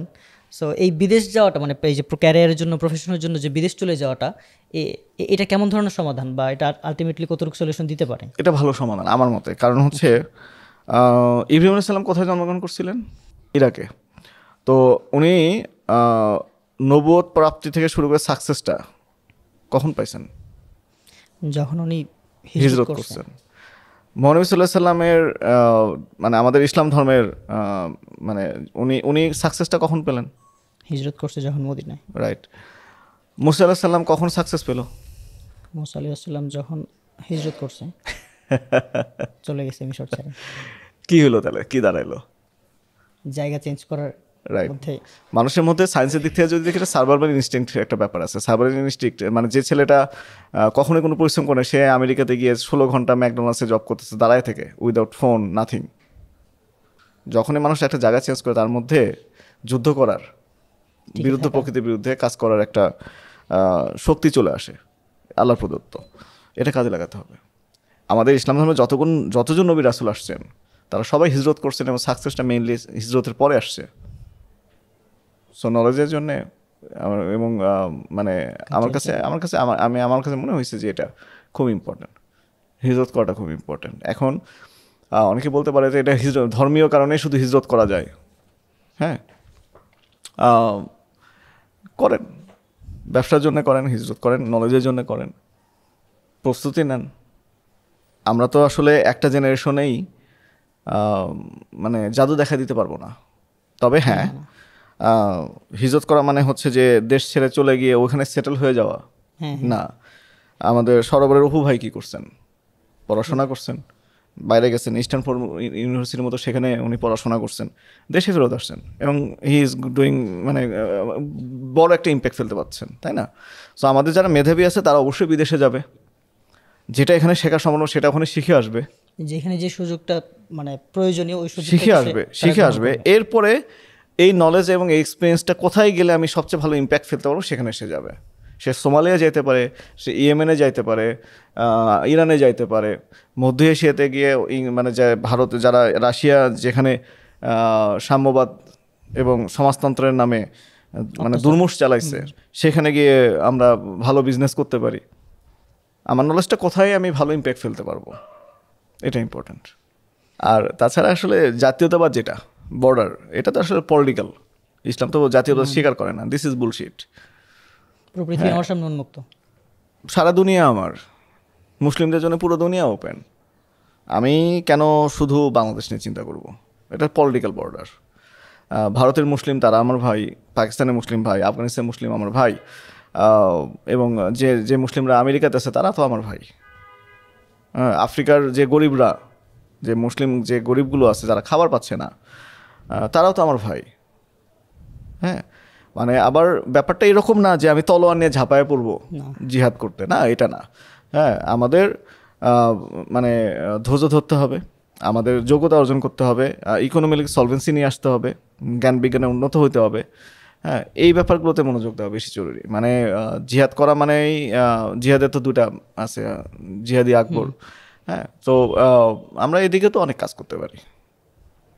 আমি অনেক একটা ইম্প্যাক্টের কথা আমি সবসময় বলি, প্রায়ই বলি, একই কথা বারবার রিপিট করতে হয়। সেটা হচ্ছে যে আমরা তো আসলে ওই সোমালিয়ার বিখ্যাত যে ছবিটা আছে, যে একটা বাচ্চা মানে পড়ে আছে, একটা মানে মরে যাবে, মরার অপেক্ষা করতেছে, পাশে একটা শকুন অপেক্ষা করতেছে, বাচ্চাটা কখন মরবে সে তখন খাবে। তাহলে এই ছবি দেখার পরে আসলে আমরা কি চিন্তা করি, কি কষ্ট, দায়িত্ব কি এখানে শেষ? ওই বাচ্চাটা বা ওই ফ্যামিলির জন্য আমি কি খাবারের ব্যবস্থা করছি? আমার পকেটে যে টাকা আছে, আমার যে ব্যবসায়িক বুদ্ধি আছে, সেটা নিয়ে কি আমি ওই এলাকায় গেছি? ওই এলাকায় গিয়ে ওই ফ্যামিলিকে যদি আমি একটা জব দিতে পারতাম, হর্ন অফ আফ্রিকা আমি যদি একটা বোট নামাই, তাতে $3.5-4 লাখ, ফিশিং বোট নামাই $3.5-4 লাখ খরচ হয়, ছোটো মানে একটা বোট। এটা 1 বছরে টাকা উঠে আসে, রিটার্ন অফ ফিনান্সের ভাষায় যদি চিন্তা করি। সেখানে তো ওই ছেলেটার বাবা চাকরি করতে পারতো, চাকরি করতে পারে, তাহলে তো ওই ফ্যামিলিকে আমি খাবার দিতে পারছি, ওই বাচ্চারা সুস্থ সবল হয়ে বেড়ে উঠতে পারে। সেখানে তো মানে খ্রিস্টান মিশনারি এনজিও ওনারা গিয়ে তাদেরকে উদ্ধার তারাও করতে পারে, তারা ভালো কাজ করতেছে, আমার জন্য উন্মুক্ত। ভালো কাজের প্রতিযোগিতা হোক, ওদের বিরুদ্ধে তলোয়ার নিয়ে নামবো কেন আমি? দরকার নাই, তারা ভালো কাজ করতেছে, আমরাও ভালো কাজ করি, দেখি ভালো কাজের প্রতিযোগিতা হোক, দুনিয়া সবার জন্যই ভালো হোক।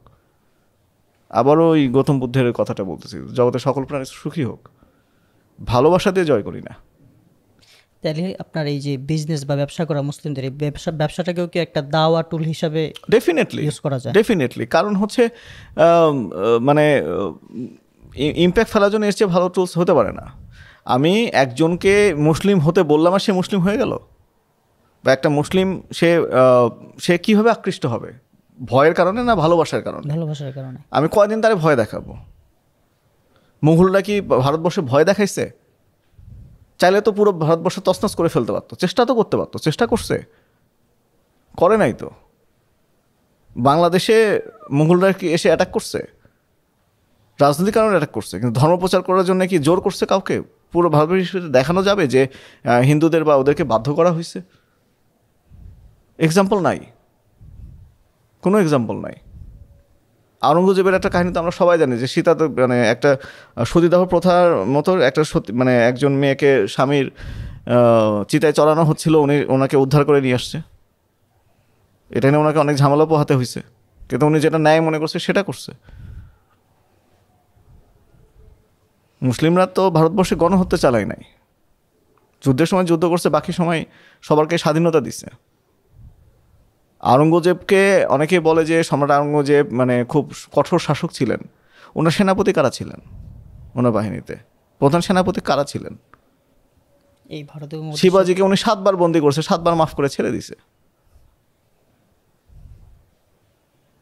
সো ভালোবাসাটা ইম্পর্টেন্ট।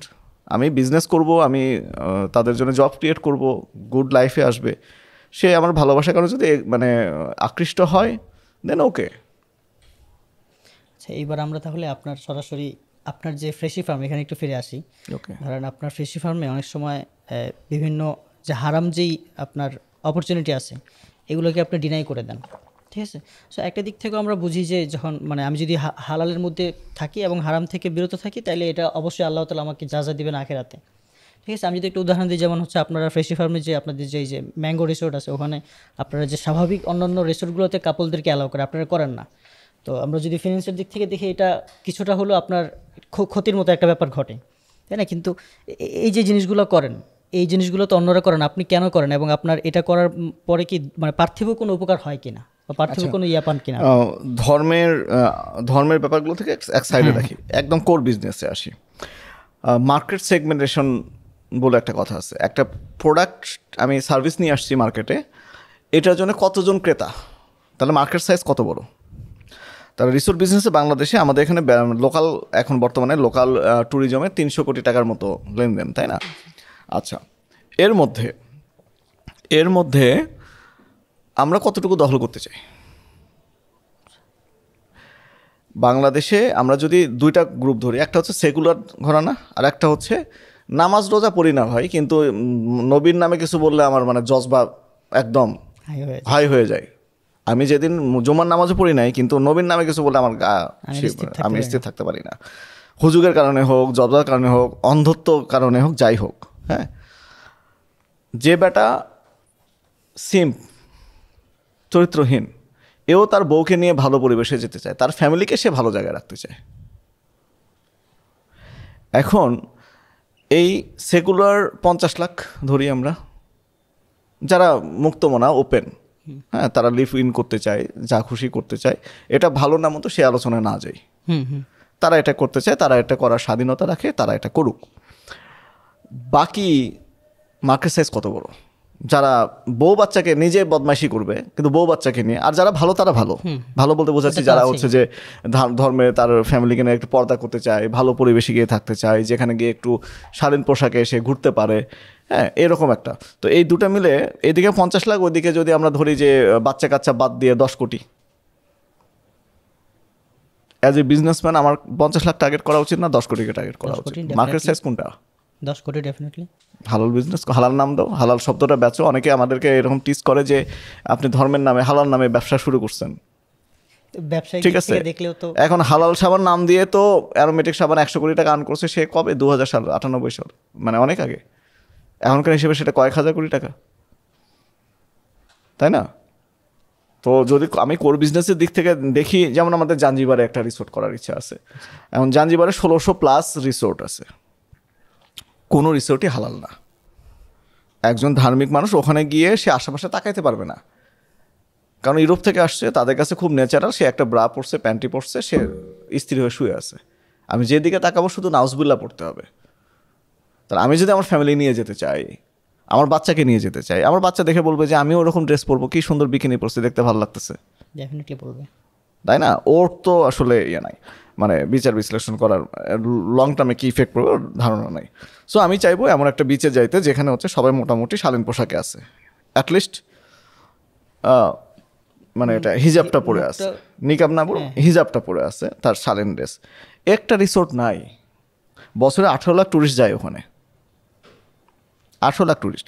18 লাখ ট্যুরিস্ট গড়ে খরচ করে $4,000 থেকে $5,000 বা $7,000।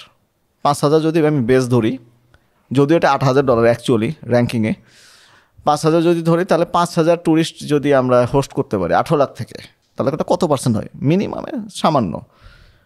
যে 18 লাখ ট্যুরিস্ট যাচ্ছে, এর মধ্যে তো 5-7 মানে কয়েক হাজার জন তো চাচ্ছে যে একটু ভালো পরিবেশ হলে ভালো হইতো, আমার ফ্যামিলির জন্য ভালো হইতো। এদের জন্য ফ্যাসিলিটি নাই। তার মানে কি, আমি যদি একটা গতানুগতিক রিসোর্ট ওখানে করি, তাহলে ওখানে 1600 রিসোর্টের সাথে আমাকে পাল্লা দিয়ে সার্ভিস ভালো কত দেওয়া যায়, কীভাবে মার্কেটিং করা যায়, আমাকে ভাবতে হবে। আর আমি যদি গ্রেন জোনে হাঁটতে চাই, একদম গ্রেন ওশনে সাঁতার কাটতে চাই, মানে যেখানে কম্পিটিশন নাই, আমি হালাল রিসোর্ট করব। আমি স্পেসিফিক নিশ মার্কেটিং করব, একটা নিশ গ্রুপকে টার্গেট করে মার্কেটিং করব, আমি সহজে মার্কেট ধরে ফেলতে পারবো। This is easy. এবং সেই ক্ষেত্রে আপনার মানে যে যারা কাস্টমার ওরাও কিন্তু বেশি অনেক, হ্যাঁ, কম্পিটিশন। ইভেন মানে তুমি ট্রাই করে দেখতে পারো, সেটা হচ্ছে যে আমাদের কুড়ে ঘরে শুক্র শনিবার তুমি ফাঁকা পাবে না।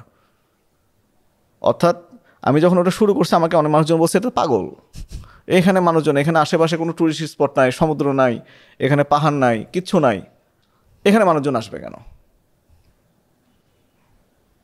বাট আমরা প্রফিটে আছি। আচ্ছা, আপনার ধরেন মানে লিটনের ফ্ল্যাট না বানায়ও আমরা প্রফিটে আছি আর কি।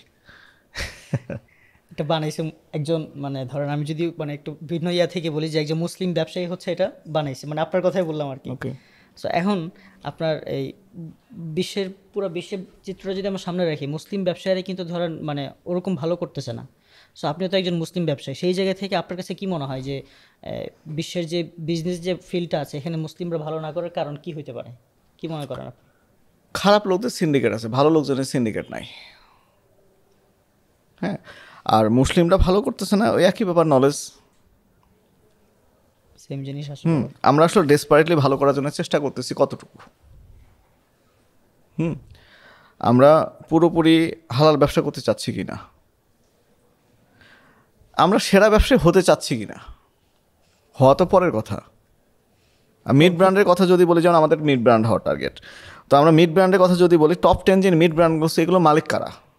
হালাল ব্র্যান্ড, হালাল মিট বিক্রি করতেছে। ইন্ডিয়াতে 3টা টপ 10 যদি আমি এক্সপোর্টার ধরি, বিফ এক্সপোর্টার, কোম্পানির নাম মুসলিম কোম্পানি, মালিক হিন্দু, সার্চ দিয়ে দেখতে পারো। অর্থাৎ হিন্দু মালিক, তারা রপ্তানি করতেছে হালাল, মৌলানা রেখে দিয়েছে, হালালভাবে জবাব করতেছে, হালালভাবে ব্যবসা করতেছে। তাহলে মুসলিমদের করতে সমস্যা কি? একটা মুসলিম কোম্পানি, মুসলিম মালিক, তার তো একটা সুযোগ আছে। সে তো চাচ্ছেই না। সে কি আর টার্গেট করছে? আমাদের আমাদের ক্ষমতা বা আমাদের অ্যাবিলিটি খুবই সীমিত। বাংলাদেশে কোন চিপার কোথাকার কে আমি, বাট নিলাম একটা টার্গেট নিলাম, চেষ্টা করে দেখা যাক। 30 বছর পর যেটা করব বা 27 বছর পর যেটা করার প্ল্যান করছি সেটা এখন ঘোষণা দিচ্ছি, না হলে না হবে, কিন্তু চেষ্টা তো শতভাগ থাকবে। মরার সময় আফসোস করতে চাই না যে চেষ্টা করি নাই। যে জায়গায় গিয়ে বসবাস করতে চাচ্ছি সেখানে 3-4 কিলোমিটার মধ্যে কোনো বাড়িঘর নাই। হ্যাঁ, তো দেখা যাক, হিজরত তো করা যাচ্ছে, মাইগ্রেশন তো করা যাচ্ছে। আপনার আফ্রিকা নিয়ে মানে আরেকটু বিস্তারিত যদি বলেন, যে আফ্রিকা ধরেন আপনার মানে যে যে যে কিছু বিষয় তো বলছেন আমাদের কথার মাঝখানে চলে আসছে, বাকি আফ্রিকা নিয়ে ধরেন আপনার যে একদম বড় লেভেলের প্ল্যানগুলো আসলে কি? ব্রড লেভেলের প্ল্যান হচ্ছে কি, একটা মানুষের তো আসলে পেটের ক্ষুধা মেটানো সম্ভব, মনের ক্ষুধা মেটানো কিন্তু কঠিন। হ্যাঁ, ব্রড লেভেলের প্ল্যান যদি বলি সেটা হচ্ছে যে একটা প্রতিষ্ঠান দাঁড় করানো, যে প্রতিষ্ঠানটা নিজে নিজে চলবে। আচ্ছা। হ্যাঁ, 10 বছর পরেও আমি এই প্রতিষ্ঠানের মালিক থাকবো, আমি প্রধান হয়ে থাকবো, এটা আমার ইচ্ছা নাই। হ্যাঁ, আমাদের একটা পরিবারের জন্য, একজন মানুষের জন্য যতটুকু হলে যথেষ্ট, অতটুকু হলেই চলে। আমাদের ইচ্ছা যে আমরা পূর্ব আফ্রিকায় কাজ করব, 5 বছর, 4 বছর 5 বছর পরে পশ্চিম আফ্রিকাতে মুভ করতে চাই। তারপরে আমরা মিড ব্র্যান্ড হতে চাই, সাথে সাথে আমরা ফুড প্রসেসিং করে এক্সপোর্ট করতে চাই ওখান থেকে, এবং যত বেশি সম্ভব জব ক্রিয়েট করতে চাই। আর সাথে ভালো যে কাজগুলো থাকবে, ইম্প্যাক্টফুল কাজ, সেগুলো তো করার ইচ্ছা আছে। কারণ আমাদের মানে সুখ যদি অর্জন করতে, সুখ পেতে চাই, আমাদের হিউম্যান ব্রেনটা তৈরি করা হচ্ছে পজিটিভ কাজ করার জন্য, নেগেটিভ কাজ করার জন্য না। যখনই একটা মানুষ নেগেটিভ কাজ করে তার মনের উপর ছাপ পড়ে, তার হিউম্যান ব্রেন রিয়্যাক্ট করে, যে কারণে যারা কুফরি কালাম করে তাবিজ কবজ করে তারা পাগল হয়ে মারা যায়। হ্যাঁ, কারণ তার মাথার এটা সাপোর্ট করে না, স্বাভাবিক প্রসেস না। স্বাভাবিক প্রসেস কি, মানুষের উপকার করা আসলে অন্যান্য মানুষের একটা দায়িত্ব। তো আমরা যদি এই কাজগুলো করি তাহলে আমরা সুখে থাকবো। সহজ সূত্র, আমাদের ইসলাম ধর্মটা খুব সহজ। ইসলাম ধর্মের এটা হচ্ছে যে আদ-দীন আন-নাসিহা, যে মানে দিন বা ইসলামের পুরো বিষয়টাকে যদি এক কথায় বলতে চাই, সেটা হচ্ছে যে আপনি যেটা বলেন যে আন-নাসিহা মানে অপরের কল্যাণ কামনা করা। খুব সিম্পল। আচ্ছা, এখন ধরেন আপনি এখন তো একটা পর্যায়ে আসছেন, যদি ধরেন আপনার রিভার্স করার মতো সুযোগ থাকে, মানে এটা তো নাই, বাট বলার জন্য আমি বলতেছি যে আপনি ধরেন এখন যেই পর্যায়ে আসছেন, এই পর্যায়ে আসার একদম শুরুর জার্নিটা যদি আপনি আবার পিছনে চলে যান, সেখান থেকে আপনার মানে এমন কোনো কিছু আছে যে এই জিনিসটা আমি করে ফেলছি বাট এটা করতাম না, অথবা এটা করি না এটা করতাম, এই ধরনের কোনো ইয়ে আছে কিনা? না, আমি আসলে এই বিষয়টাতে খুবই, অনেকে বলে না যে আরে স্কুল জীবনে ফেরত গেলে কত ভালো হতো, আমি এটা কখনোই রিগ্রেট করি না। আমার ওই সময় যেটা আমার পক্ষে, আমার জন্য সবচেয়ে সেরা কাজ ছিল, আমি সেটাই করছি, আমি কখনো এটা রিগ্রেট করি না। ঢাকা ইউনিভার্সিটি ছেড়ে দিছি, এটাতে অনেক ক্ষতি হয়েছে না, আমি সঠিক কাজটা করছি। এবং আমি আমার লাইফের পেছনে যে জার্নিগুলো আছে, এখানে সংশোধন করার কিছু নাই। প্রত্যেকটা স্টেজেই মানে আমি স্যাটিসফাইড, আমি এনজয় করছি আমার লাইফটা, আমি এনজয় করছি, এনজয় করতেছি। হ্যাঁ, মানে আমাদের প্রত্যেকটা জার্নি আমি এনজয় করি। যে ভুলগুলো করছি ওই ভুলগুলো আসলে একটা শিক্ষা, এবং এটা পুরোটাই একটা জার্নি, একটা প্রসেস। পেছনে গিয়ে সংশোধন করে আসা কিছু নাই। আমাকে পেছনে ফিরে নিয়ে গেলে আমি ঘুরে ফিরে ওই একই কাজই করতাম, এবং ওই ভুলগুলো হয়তো করতামই। হ্যাঁ, নিশ্চয়ই আল্লাহর আমাকে নিয়ে কোনো একটা প্ল্যান আছে, সে প্ল্যানের জন্য এই জায়গায় আসা। তো পেছনে যা করে আসছি ওই একই কাজই করতাম, সংশোধন হওয়ার এখানে বা নতুন করে শুরু করলে এরকম করতাম, এই ধরনের কোনো না, যা করতেছিলাম এটাই করতাম ঠিকঠাক। তাহলে আমরা একদম শেষের দিকে চলে আসছি। লাস্টলি হচ্ছে আমি মানে আপনার কাছে জানতে চাইবো যে আপনি আফ্রিকায় গেছেন, এবং এই যে কি একদম ইয়াতে একটা কথা বলছিলেন যে একজন মানুষের দেখা হয়েছে যার সাথে থেকে আপনি অনেক কিছু শিখতে পারছেন, এবং তার থিসিসের কথা বললেন। সো এটা একটা ইন্টারেস্টিং ব্যাপার ছিল। সো আপনি যেহেতু একটা ভিন্ন জায়গায় যাচ্ছেন, এই ধরনের মানে ইন্টারেস্টিং আর কিছু আমাদের সাথে শেয়ার করতে পারবেন কিনা? ইন্টারেস্টিং বিষয়টা কি, মানে অ্যাকসেপ্ট করা, একটা পরমত সহিষ্ণুতা বলে একটা শব্দ আছে আমাদের বাংলা শব্দ, এটা খুবই চমৎকার একটা শব্দ। আমাদের মধ্যে একটা অন্ধত্ব ব্যাপার আছে, সেটা হচ্ছে যে আমি শিখবো কি না। হ্যাঁ, আমি একটা ইহুদির সাথে মিশে, মানে অনেকে ধরেন ইহুদির সাথে মিশবা কেন, একটা হিন্দুর সাথে মিশবা কেন, ওরে একটা ব্ল্যাক পিপলের সাথে মিশবা কেন? কারণ ফ্যাক্ট হচ্ছে আমি যখন যত বড় হতে থাকবো আমার আশেপাশে বিভিন্ন মানুষ আসবে, ভালো মানুষ আসবে, মাফিয়া আসবে, চোর আসবে, বাটপার আসবে, ঠকবাজ আসবে, বিভিন্ন রকম মানুষ আসবে। ওই ড্রয়িং রুমের মতো আমার ড্রয়িং রুমে আমি কাকে ঢুকতে দিব, একটা খারাপ মানুষের মধ্যে যে ভালো গুণটা আছে সেই ভালো গুণটা আমি গ্রহণ করব না খারাপ গুণটা গ্রহণ করব, ওই ডিসিশনটা তো আমি নিব। এখন আমি যার কাছে মার্কেটিং শিখছি তার স্বভাব চরিত্র খারাপ, তাহলে আমি কি করব? আমি তার স্বভাব চরিত্র খারাপ গুণটা নিব নাকি তার কাছে যে মার্কেটিং শিখছি সেটা? সো এটা হচ্ছে মণিমুক্ত কুরনের মতো, আমি ড্রেনের মধ্যে নামছি, নিজের মধ্যে কন্ট্রোল থাকতে হবে আমার সেটা এই ডিসিশনটা আমি নিব। আমি একজন গুজরাটির সাথে মিশবো, তার কাছে আমি ব্যবসা শিখবো, কিন্তু তার মধ্যে যে টাকার প্রতি লোভ, তার মধ্যে যে মানে আত্মীয় স্বজন থেকে শুরু করে বিভিন্ন ব্যাপারে সবসময় টাকা দিয়ে বিচার করার যে টেন্ডেন্সি, এটা গ্রহণ করবো কিনা সেটা আমার ডিসিশন। আমি একজন জার্মানের সাথে মিশবো, কিন্তু ওদের যে চরম জাতীয়তাবোধ, চরম অহংকার যে আমরা দুনিয়ার সবচেয়ে সেরা জাতি, একজন ব্রাহ্মণের সাথে মিশবো এবং আমি দেখবো যে না, দুনিয়ার সবাই হচ্ছে নিচু জাত আর আমি হচ্ছে সবচেয়ে সেরা জাত, এটা নিব নাকি তার জ্ঞান বুদ্ধিটা নিব, এইটা ডিসিশন আমি নিব, এটা আমার উপর। সো যত মানে উপরে মানে উন্নতি হবে তত বিভিন্ন রকম মানুষের সাথে আমার মিশতে হবে, আমি ডিসাইড করবো যে আমি কি নিব আর কোনটা নিব না, এটা আমাকে ডিসিশন নিতে হবে। কিন্তু এর মানে এটা না যে আমি ওর সাথে মিশবো না, ওর সাথে মেশা যাবে না, আমি ঘরের এক কোনায় মানে গিয়ে বসে থাকবো, হ্যাঁ, যে রাস্তায় বেরোলে মানে ওর সাথে মিশলে খারাপ হয়ে যাব, মানে এইরকম বিভিন্ন, আমি যাব সব জায়গায় বা সব কিছু আমি করবো, কিন্তু আমার যে মূল টার্গেট বা আমার যে সেটা ঠিক থাকবে, সেটা ঠিক থাকবে। পথে অনেক মানুষের সাথে দেখা হবে, অবশ্যই বিভিন্ন মতের সাথে মানে ফাইট করতে হবে, মিশতে হবে, কিন্তু পরমত সহিষ্ণুতাও থাকবে। তাই হচ্ছে মানে এই যে ভিন্ন জায়গায় বা দূর দূর থেকে হচ্ছে পরমত সহিষ্ণুতাটা সবচেয়ে বেশি শেখা হয়েছে আপনার? অ্যাকসেপ্টেন্স, এটা শিখতে হবে। এবং নতুন পরিবেশে যেখানেই যাচ্ছি, যখনই আমরা বড় বড় কাজে হাত দিব তখনই বিভিন্ন রকম অভিজ্ঞতা হবে। এই অভিজ্ঞতাগুলো মানে একদম ডিপ ফ্রিজ মাথা বানায়, খুব ঠান্ডা মাথায় আমাকে বিশ্লেষণ করে আগাতে হবে। কারণ এখানে মানে বিজনেসে নামতেছি, এখানে অনেক নেগেটিভ মানুষজনও আসবে আমার আশেপাশে, এটা খুব স্বাভাবিক। যেমন ধরে আমাদের পলিটিক্যাল লিডার, তার আশেপাশে অনেক খারাপ লোকজন আসবে, তার ডিসাইড করতে হবে যে সে কাকে দিয়ে কোনটা করাবো, বা আমি কাকে ঘেঁষতে দিব কাকে ঘেঁষতে দিব না। আমার কাছে দেশের উন্নতির জন্য কে আসলে কাজ করবে কে কাজ করবে না এটা আমাকে বুঝতে হবে, কিন্তু আমার আশেপাশে সব লোকজনই আসবে, ঠেকা রাখা যাবে না। That's it.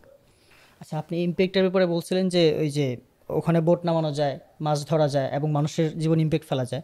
সো এই ক্ষেত্রে তো আপনার ধরেন ভয়ও আছে, এই ভয়টাকে আপনি কীভাবে, জলদস্যুর ভয় আছে আসলে হর্ন অফ আফ্রিকাতে পৃথিবীর অন্যতম সেরা মাছ ধরার জায়গা। হ্যাঁ, তো হর্ন অফ আফ্রিকা, সোমালিয়া থেকে জাপান কত দূর? অনেক দূর, কয়েক হাজার কিলোমিটার। তারপরে পাকিস্তান কত দূর? অনেক। টার্কি বা ইংল্যান্ড, ইটালি অনেক দূর, গ্রিসের অনেক দূর, পুরো ভূমধ্যসাগর পার হয়ে আসতে হয়, ভারত মহাসাগর পার হয়ে আসতে হয় হর্ন অফ আফ্রিকায়। তো হর্ন অফ আফ্রিকায় সবচেয়ে বেশি মাছ ধরা পড়ে 90-এর দশকে, যখন এটা মানে এই দেশগুলো জাপান, গ্রিস, এরা যখন জানতে পারলো বা এরা জানতো, এরা কী করলো, বড় বড় ইন্ডাস্ট্রিয়াল ফিশিং বোটগুলো ওই এলাকায় পাঠালো। এখন আমাদের সমুদ্র সীমায় যদি ভারতীয় বোট এসে আমাদের সমুদ্র সীমায় এসে মাছ ধরা শুরু করে, আমাদের জেলেরা কি করবে? এটা করবে, প্রথমে বলবে, অভিযোগ করবে যে না আসা যাবে না, এটা আমাদের জায়গা। তারপর যখন মানবে না তখন কি করবে? ছেলে লোকজন হাতে অস্ত্র তুলে নেবে। সোমালিয়ান জলদস্যুরা একজাক্টলি এটাই করছে। আর একটা বিষয় আছে, সেটা হচ্ছে যে যখন কোল্ড ওয়ার চলে মানে হচ্ছে রাশিয়ার সাথে আমেরিকার কোল্ড ওয়ার যখন চলে আর কি, দ্বিতীয় বিশ্বযুদ্ধের পর থেকে, সেটা রাশিয়া ভাঙার আগ পর্যন্ত, পারমাণবিক যে বর্জ্যগুলো ছিল এরা শিপে করে নিয়ে এসে হর্ন অফ আফ্রিকায় ফেলে যেত, কারণ ওখানে খুব ভালো কোস্ট গার্ড ছিল না। সুনামিতে, লাস্ট যে সুনামি হলো, এই সুনামিতে এই তেজস্ক্রিয় পদার্থগুলো উপকূলের 10 কিলোমিটার পর্যন্ত চলে আসছে। উপকূলের মেইনল্যান্ডে 10 কিলোমিটার পর্যন্ত পানির রিজার্ভার, ওইদিকে এমনিতে পানির অভাব, এর মধ্যে যে রিজার্ভার কিছু সবগুলো পানির রিজার্ভার ধ্বংস করে দিল। তো এই এলাকায় যারা জেলে, যারা 10,000 বছর ধরে হর্ন অফ আফ্রিকার মাছ ধরে, গরিব মানুষ তারা, ছোট্ট একটা নৌকা নিয়ে, মানে যে নৌকা নিয়ে আমরা 2 কিলোমিটার যাওয়ার সাহস করবো, সেই নৌকা নিয়ে তারা 500 কিলোমিটার দূরে সমুদ্রের ভিতরে মাছ ধরতে যায়। তো ওরা যে ছোট ছোট নৌকা নিয়ে মাছ ধরতে যায়, তার এগেনস্টে যখন মিৎসুবিশি কোম্পানির মতো জাপানিজ কোম্পানি বিশাল সবচেয়ে বড় বড় জাহাজগুলো পাঠায় মাছ ধরা, ওর সাথে তো পারবে না। ওরা কি করছে, প্রথম দিকে ওরা স্বাভাবিকভাবে প্রতিবাদ জানাইছে, জানিস। তারপর যখন হয় নাই তখন 2-1টা জাহাজ হাইজ্যাক করছে, আক্রমণ চালাইছে। এবং পৃথিবীর সব জায়গাতেই ভালো এবং খারাপ কিছু মানুষজন থাকে। যখন জাহাজ থেকে বড় অঙ্কের মুক্তিপণ পাওয়া গেছে, তখন সোমালিয়ার কিছু যারা ওয়ারলর্ড টাইপ গোত্রপ্রধান, যারা একটু খারাপ, তারা এখানে অর্থলগ্নি করা শুরু করছে। সোমালিয়ান জলদস্যুটা ব্যাপারটা আসছে আসলে এটার জন্য ওরা যতটা না দায়ী, তার চেয়ে বেশি দায়ী হচ্ছে বাইরে থেকে যারা ওই এলাকায় মাছ ধরতে গেছে। ওরা ওদের মানে নিজস্ব পরিবেশটাকে নষ্ট করার চেষ্টা করছে বাইরে থেকে এসে। চেষ্টা করে নাই, চেষ্টা তো ওরা মাছ ধরছে, বাকিটা হয়ে গেছে। সো পেটে লাথি যখন পড়ছে, হাতে অস্ত্র তুলেই নিছে। তবে এমনিতে আমি যেটা জানি যে সোমালিয়া খুব শান্তিপূর্ণ একটা জায়গা, নির্দিষ্ট কয়েকটা জায়গা এলাকা ছাড়া, কোস্টগার্ড লাইনের এই জায়গা কিছু এলাকা ছাড়া বাকি সোমালিয়া পুরোটাই নিরাপদ। মিডিয়াতে যেটা আসে সেটা সবসময় বিশ্বাস করার দরকার নেই, কারণ মিডিয়া চায় না, আগে যেটা বললাম যে মিডিয়া চায় না যে ওই জায়গায় গিয়ে একটা বাংলাদেশি জাহাজ, বাংলাদেশি মালিকানা জাহাজ ওখানে গিয়ে মাছ ধরুক, কিন্তু বাধা নাই, ওখানে গিয়ে এটা পসিবল করা যাবে। তাহলে অবশ্যই করা যাবে। একদম শুরু থেকে বলছেন যে প্রত্যেকটা জিনিসকে টেস্ট করছেন, বা মানে নিজের আগ্রহের জায়গা কোনটা, নিজের এক্সপার্টিসের জায়গা কোনটা, এইটা হ্যাঁ এক্সপ্লোর করছেন। এটা করার পরে এখন মানে আমি তো আমার মতো মানে স্বাভাবিক যে ট্র্যাক আছে, স্বাভাবিক যে সিস্টেম আছে, ওই সিস্টেমের বাইরে গিয়ে করতে চাই, কিন্তু ওইটা করতে গেলে তো আমাকে দাবায় রাখে, অনেকের সমস্যা হয়। যেমন আপনি ওই যে সোমালিয়ার কথা বললেন, ওইখানে ওদের খাবার নষ্ট হবে, এই জন্য আমাদেরকে নর্মালি যাইতে দেয় না। সো এইটা বাংলাদেশের মানুষজন যখন করতে যাবে, তখন এটা করবে কিভাবে? আসলে আমাদেরকে তো ধরেন মানে চাপায় রাখার চেষ্টা করবে। করবে কী হবে সেটা ডিফারেন্ট কোশ্চেন। আর মানে তাদের যে মানে ফেয়ার, মানে চেঞ্জ হওয়ার যে একটা ভয়, চেঞ্জ হবে কিনা, মানে নতুন গতানুগতিকের বাইরে গিয়ে কোনো কিছু করার যে শক্তি, এটার একটা চ্যালেঞ্জ থাকে। তো আসলে আমাদের সামনে আসলে হিরো কম, হ্যাঁ আমাদের আসলে সামনে এক্সাম্পল কম। এই কাজটা করে একজন খুব ভালো কিছু করছে, রুট লেভেল থেকে একজন খুব ভালো কিছু করছে, এরকম এক্সাম্পল আমাদের দেশে খুবই কম, তাই না? তো এক্সাম্পল ক্রিয়েট করতে হবে আসলে, এই ভয়টা কাটানোর জন্য কিছু এক্সাম্পল ক্রিয়েট করতে হবে। যখন এক্সাম্পল ক্রিয়েট হবে তখন মানে এক্সাম্পল ক্রিয়েট করে তাদেরকে দেখাতে হবে যে হ্যাঁ এইভাবে করা যেতে পারে, তখন সহজে সাহস পাবে। ফেয়ার অফ চেঞ্জ, মানে চেঞ্জ হওয়ার ভয় তো সবসময় দুনিয়াতে ছিল। আবু লাহাব বলো, আবু জেহেল বলো, ওনারা কি জানতো না যে ইসলাম সত্য ধর্ম? ডেফিনেটলি জানতো। ফেয়ার অফ চেঞ্জ, যদি মেনে না নেয়, যদি কোনো সমস্যা হয়। এখন আরেকটু হিস্ট্রি বলি, সেটা হচ্ছে, এটা খুব ইম্পর্টেন্ট, সেটা হচ্ছে মক্কার কুরাইশরা সিল রুটের একটা খুব ইম্পর্টেন্ট জায়গায় ছিলেন।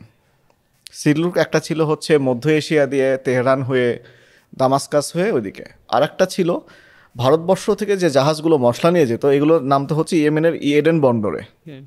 এডেন বন্দর থেকে উটের কাফেলা দামাস্কাস শহর পর্যন্ত যেত। দামাস্কাসে যাওয়ার পথে মক্কার উপর দিয়ে যেত ওরা, এই রুট ধরে যেত। মানে এই রুট ধরে যে মরুভূমির মধ্যে দিয়ে বেদুইনদের মধ্যে যেত, তখন বেদুইনরা এই কাফেলার উপর অ্যাটাক করত।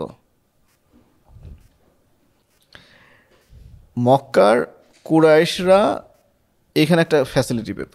আবরাহা যখন মক্কা অ্যাটাক করতে গেল, আবাবিল পাখির হাতে ধরা খাইল মক্কা অ্যাটাক করতে গিয়ে, তখন মানে কুসংস্কারাচ্ছন্ন যে বেদুইনরা ছিল, ওরা দেখলো যে মক্কার কুরাইশরা কী পরিমাণ ঐশ্বরিক ক্ষমতাশালী।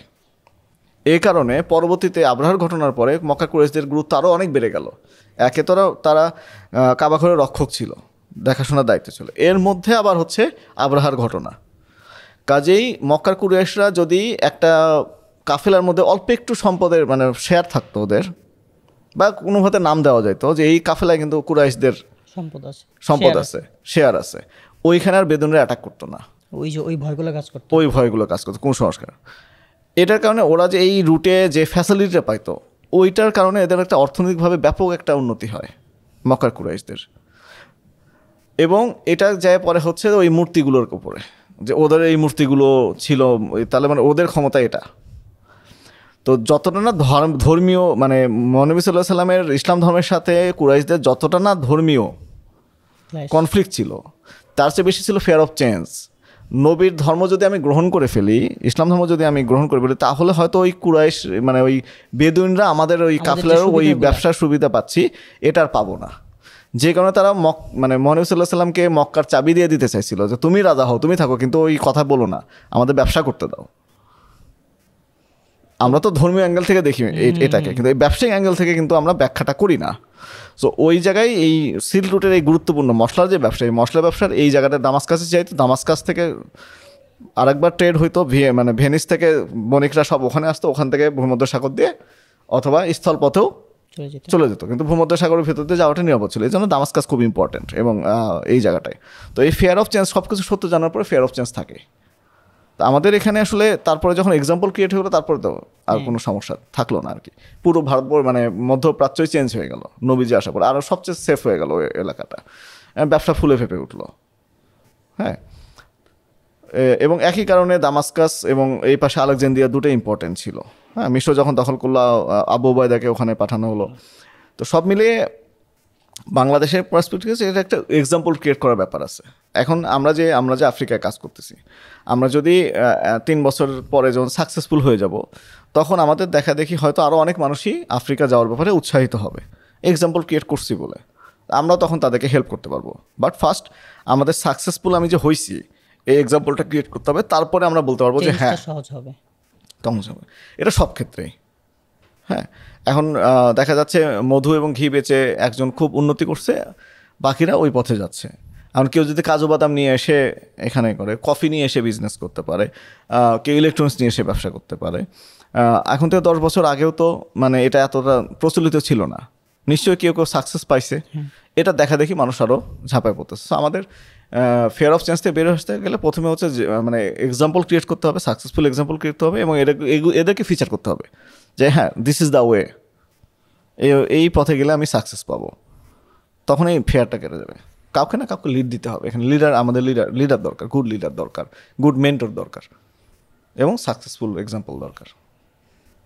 লাস্টলি হচ্ছে ভাই মানে এই যে লিডারের কথা বললেন না, আপনার ফেসবুকের বায়োতে একটা দেখছিলাম যে ওখানে হচ্ছে লিডারের একটা লেখা আছে, মানে একজন লিডার আসলে, এবং লিডারলি আপনার আরেকটা আছে যে লিডার কি সরাসরি ফিল্ডে থাকবে কিনা, বা এটা নিয়ে হচ্ছে মানে লাস্টলি আপনার মানে লিডার আসলে কেমন হওয়া উচিত, লিডারের কিছু বৈশিষ্ট্য বলে যদি আমরা শেষ করতাম। লিডার সবার সামনে থাকবে। ইয়ারমুখের যুদ্ধ, সেকুলার যুদ্ধ থেকে শুরু করে আমরা যদি কাদেসিয়া যুদ্ধে দেখি, ইয়ারমুখের যুদ্ধে দ্বন্দ্বযুদ্ধ লড়ছে, সেনাপতি কে ছিলেন? খালিদ বিন ওলীদ ছিলেন। উনি নিজে তো ভান মানে রোমান সেনাপতি যে ছিল, সে তো দ্বন্দ্বযুদ্ধে আসে নাই, সে তার লোক পাঠাইছে। হ্যাঁ, কিন্তু আমাদের পক্ষ থেকে, মুসলিমদের পক্ষ থেকে কে গেছে? খালিদ বিন ওলীদ নিজে গেছেন। বদর যুদ্ধে কে গেছেন? হামজা গেছেন, সেনাপতি ছিলেন। ওই পক্ষে সেনাপতি আসছে না, এই পক্ষে সেনাপতি গেছেন, তাই না? কাদেসিয়া যুদ্ধ আমাদের পার্শ্বিকদের সাথে যুদ্ধে আমাদের সবচেয়ে ইম্পর্ট্যান্ট একটা যুদ্ধ। আমাদের পক্ষ থেকে কে লিডার ছিলেন? সাদ বিন আবি ওয়াক্কাস। উনি দ্বন্দ্বযুদ্ধ লড়তে গেছেন। ওই পক্ষ থেকে ওই পক্ষের সেনাপতি আসছে? নো, রোস্তম আসে নাই, প্রতিনিধি পাঠাইছে। সো লিডার সবচেয়ে বড় চ্যালেঞ্জগুলো ফেস করবে, সবচেয়ে ক্রুশিয়াল মোমেন্টে সে সামনে যাবে। লিডার আর ম্যানেজারের মধ্যে বেসিক একটা পার্থক্য আছে। বাংলাদেশের যতগুলো কর্পোরেট অফিস আছে, সব অফিসে দেখবা ম্যানেজার আছে। ম্যানেজার অন্যজনকে অর্ডার করে, রোস্তমের মতো, তুই যা, মরলে তুই মরবি, আমি সেফ। এটা হচ্ছে ম্যানেজার। ম্যানেজার অন্যকে অর্ডার করবে কাজ করার জন্য। আর লিডার হবে সাদ বিন ওয়াক্কাস, আমি সবার সামনে গেছিলাম, আমি সবচেয়ে বড় চ্যালেঞ্জ ফেস করব। আলী যখন যুদ্ধে যেতেন, যুদ্ধ যখন শুরু হতো, সবার সামনে কার ঘোড়া থাকতো? মুসলিম বাহিনীর। 1/4 কিলোমিটার সামনে থাকতেন উনি, ঘোড়া এত জোরে ছোটাইতেন। ওদের বাকিদের ভয় কেটে যেত। সুলতান কুতুজ, বাইবার্স, দেন আমরা যদি সম্রাট আকবর, হুমায়ুন, সবার সামনের সারিতে যুদ্ধ করছেন। লিডার সবার সামনে আসবে, সবচেয়ে বড় চ্যালেঞ্জগুলো সে। লিডার বলবে যে আমি করতেছি, দেখা দিচ্ছি, তুমি আমাকে ফলো করো।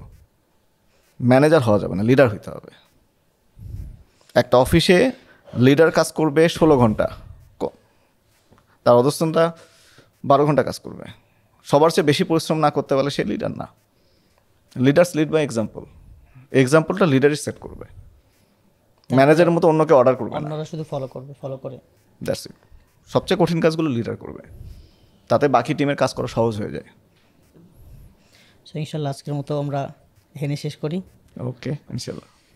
জাযাকাল্লাহ আমাদের এখানে একটা গুরুত্বপূর্ণ সময় দেওয়ার জন্য। ওকে, সবাইকে অনেক ধন্যবাদ।